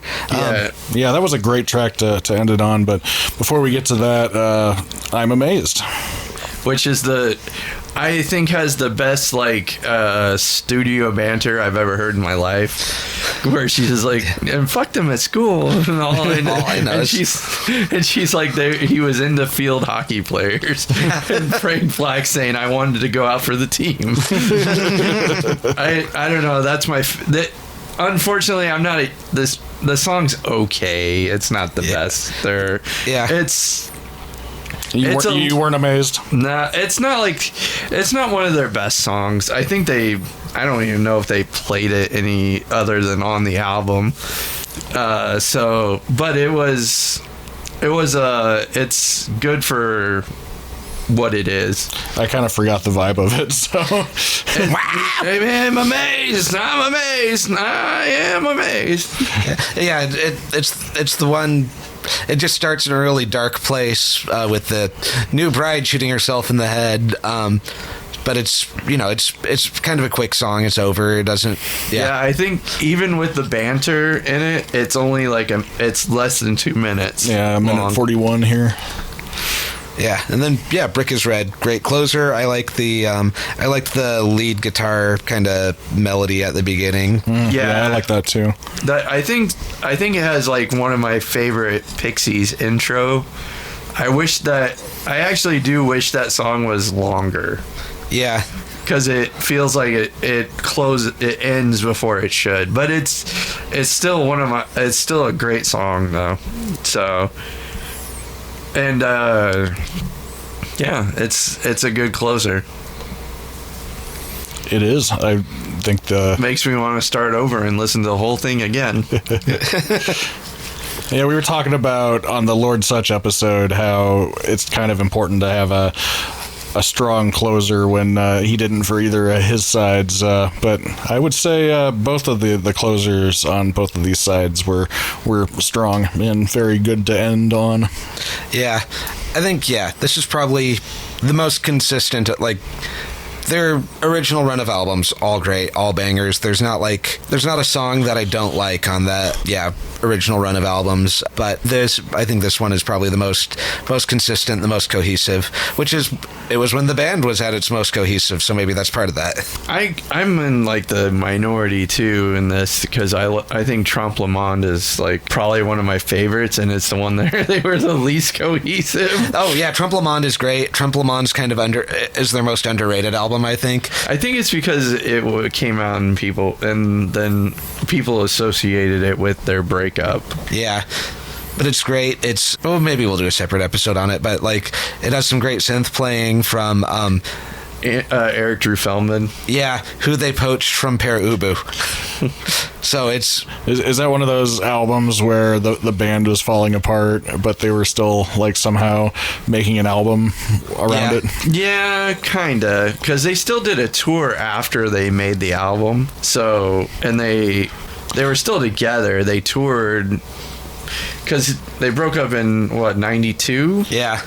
The album came out in 91. They did a tour like right after the album, and then that's when Frank Black did his infamous sending a fax announcing that the band had broken up. It reminds me of the scene in Back to the Future 2 when Marty gets fired and he's like, read my fax.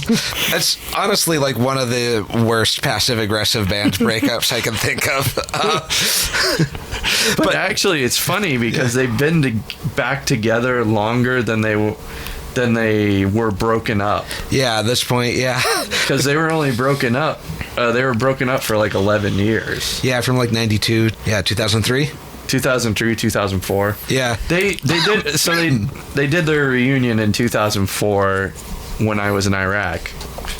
So I didn't get to see them on their reunion tour. Then they kept doing reunion tours.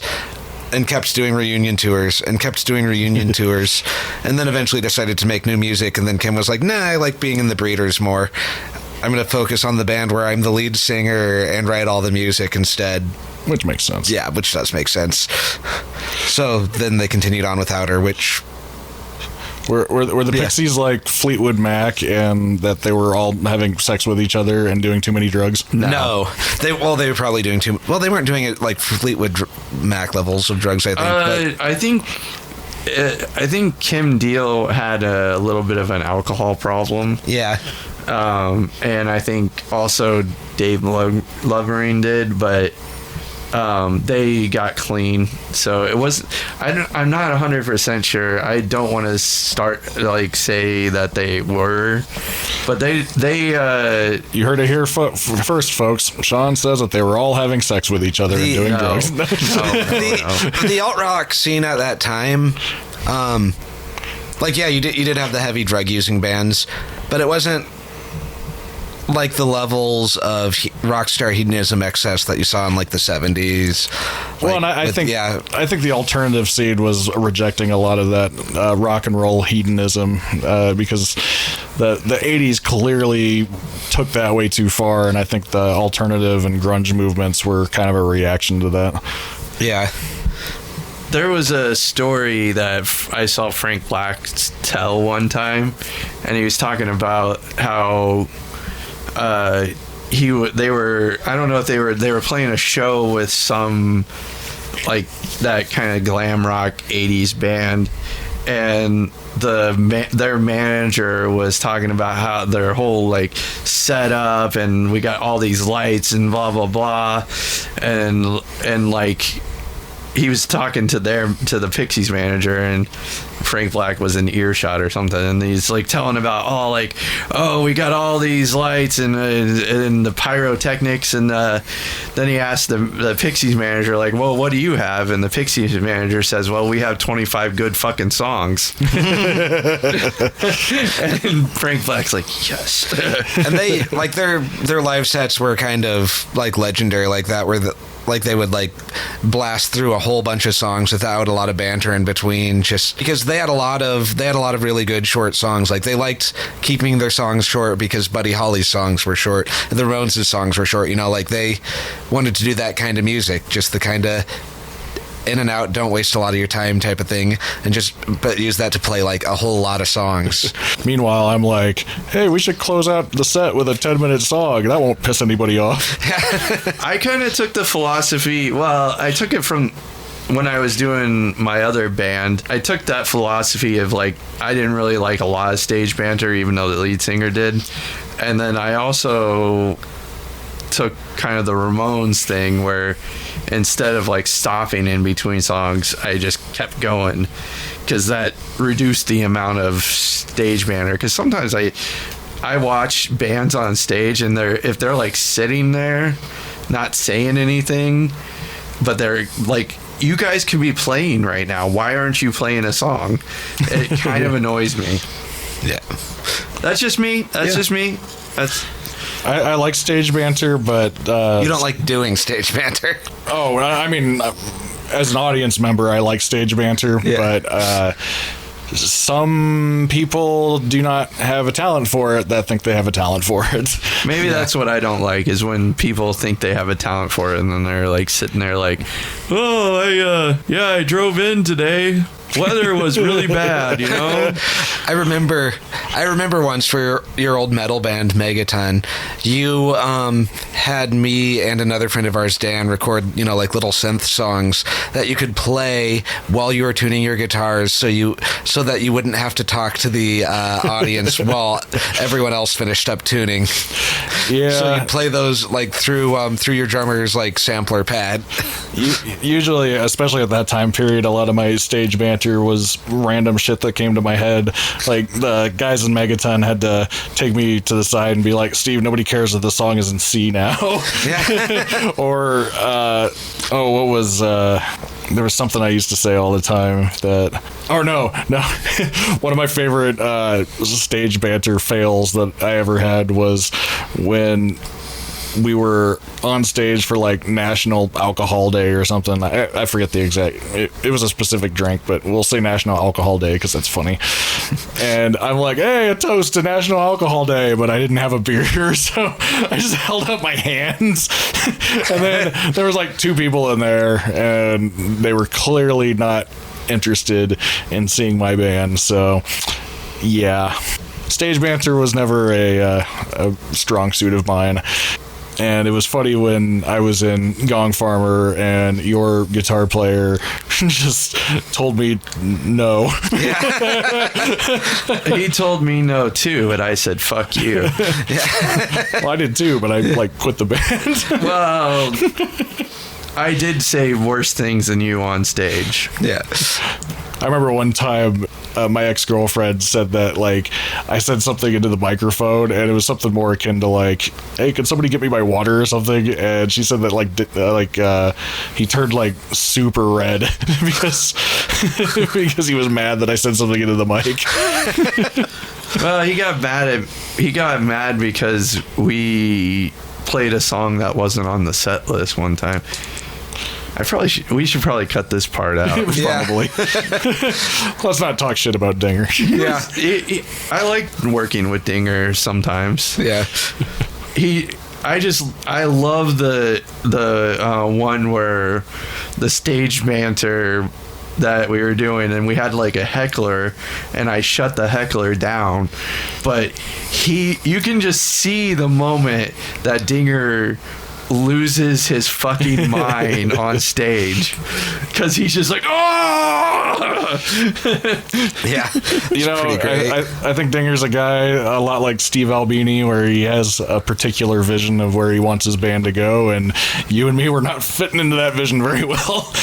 Well, I think I wasn't too bad because I did play to the song a lot, and I did fall in line, but I'm just such a goofball that I can't take it all seriously. I can't do that. That's just not the way I work. Yeah. So when I do say something like off the wall,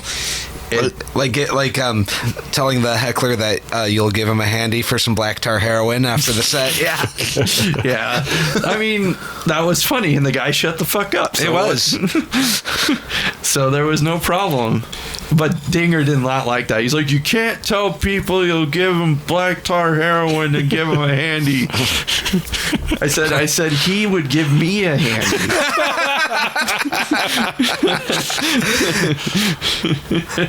This part's all for us, I think. I might keep it in. It's not like he's gonna listen to it. Yeah. He might. If you do, Dinger, I love you and I miss you. Those lonely nights when we held each other so tight. Well, if he wasn't mad before, now he is. Love you, bud. Love your butthole. The song Sunshine on My Butthole is about you. I dedicate it to you, Dinger. Now that's all good. Testicle tanned. Yes. Anyway, I guess to sum up my my thoughts on the album, overall, I'm having a hard time recalling specific moments, and I'm not sure if that's because my ADHD brain is just going, well, it's the first time you've heard it, so we're going to blend it all together into one confusing mess in your head until the next time you listen to it. Or if it's one of those albums where I see it more as an entire piece rather than a collection of songs, if you know what I mean. Yeah. Because I'm having a hard time like thinking back to specific moments on the album, but I remember the vibe of the whole album, if that makes sense. Yeah, with how short and fast the songs are, it's easy to do that. Yeah. Oh, sorry. Oh, sorry. Oh, go ahead. I was going to say, yes, that's fair. I would say that this album is a whole experience. And I wasn't kidding when I said when Brick is Red was done, and I'm like, I wanted to listen to the whole thing, because that's the way I used to do it back in the day. I would just listen to it over, because really listening through once is not really doing the album justice. Yeah, and it's like the reason why I say it's the best Pixies album is because, and that it's the most cohesive, is because of listening to it as a whole. There are a lot of Pixies songs on their next album, Doolittle, that I like better than every song on this one. But, you know, like, as a collection of songs, Surfer Rosa is the better album. Yeah, and I always, since this is kind of a vinyl-focused podcast, I think it's really nice to highlight albums where it's more cohesive like that, because these days it's just so much easier to pick up an album and be like, well, it has 3 great songs on it and the rest are kind of eh. But Yeah. I mean, you could just take those 3 songs and put them on a playlist these days. But back in the day, you didn't really have that luxury. I mean, you could make mixtapes, but that was probably a huge pain in the ass compared to just pressing playlists. So That's why there's an entire novel and movie about weird guys who make mixtapes off of records and how bad they are at their relationships. High Fidelity is great, both the book and the movie. Love them both. I do too, actually. But yeah, overall, I would say it's a great album experience if you're looking for something where you can sit down and listen to the whole thing through, or even, since we have the 2-side dynamic to the podcast, you can even take in each side as its own entity in a way, I'd say. Yeah. I wouldn't even be able to begin to grade it because it's in my top albums of all time. So if I had a grade, it'd be like A plus infinity. Yeah. How much better is it compared to Ace Frehley's solo album? Okay, so the difference between the Pixies, Surfer Rosa, and Ace Frehley's solo album is like caviar for the brain versus McDonald's for the colon.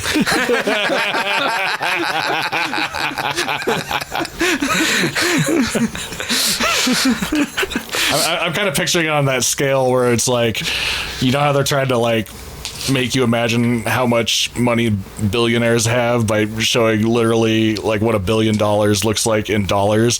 So I'm imagining like you're like, this album is, or the Ace Frehley album is like $1. This is $1 million.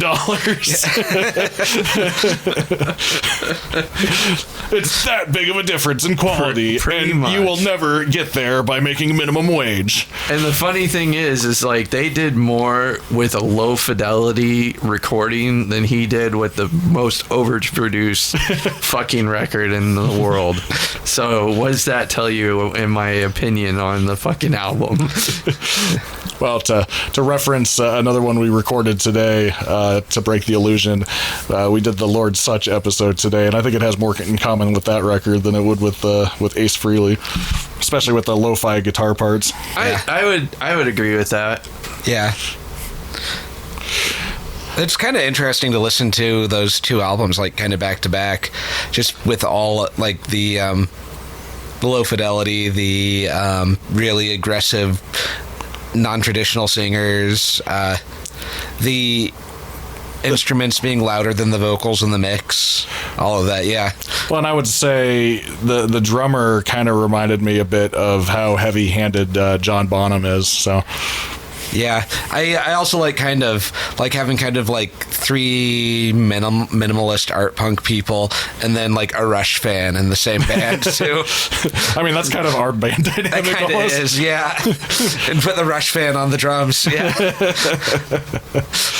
Well, overall, I would recommend it to somebody that has my music mentality. If you're into Soundgarden or Alice in Chains or any of the grunge bands from that period, they have a lot in common with that. But at the same time, they have a lot in common with art punk and stuff. So, if you're a fan that listened to our Talking Heads or Cabaret Voltaire episodes previously and you somehow haven't listened to Pixies, I would say you'd be a fan. Yeah, I think it's probably more likely that Pixies fans need to discover Cabaret Voltaire, but yeah, than Cabaret if you're a fans Pixies- have never heard of the Pixies, but yeah. If you're a Pixies fan that hasn't heard of Cabaret Voltaire, go check out our Crackdown episode. Yeah. I suppose just go listen to the Crackdown rather than listen to us talk about it. But I will do that. you better, or else there's going to be a crackdown. Do. Well, I think we've gabbed enough. Yeah, catch you on the flip side. Peace. Bye, fuckers. I'm gonna go have incest now.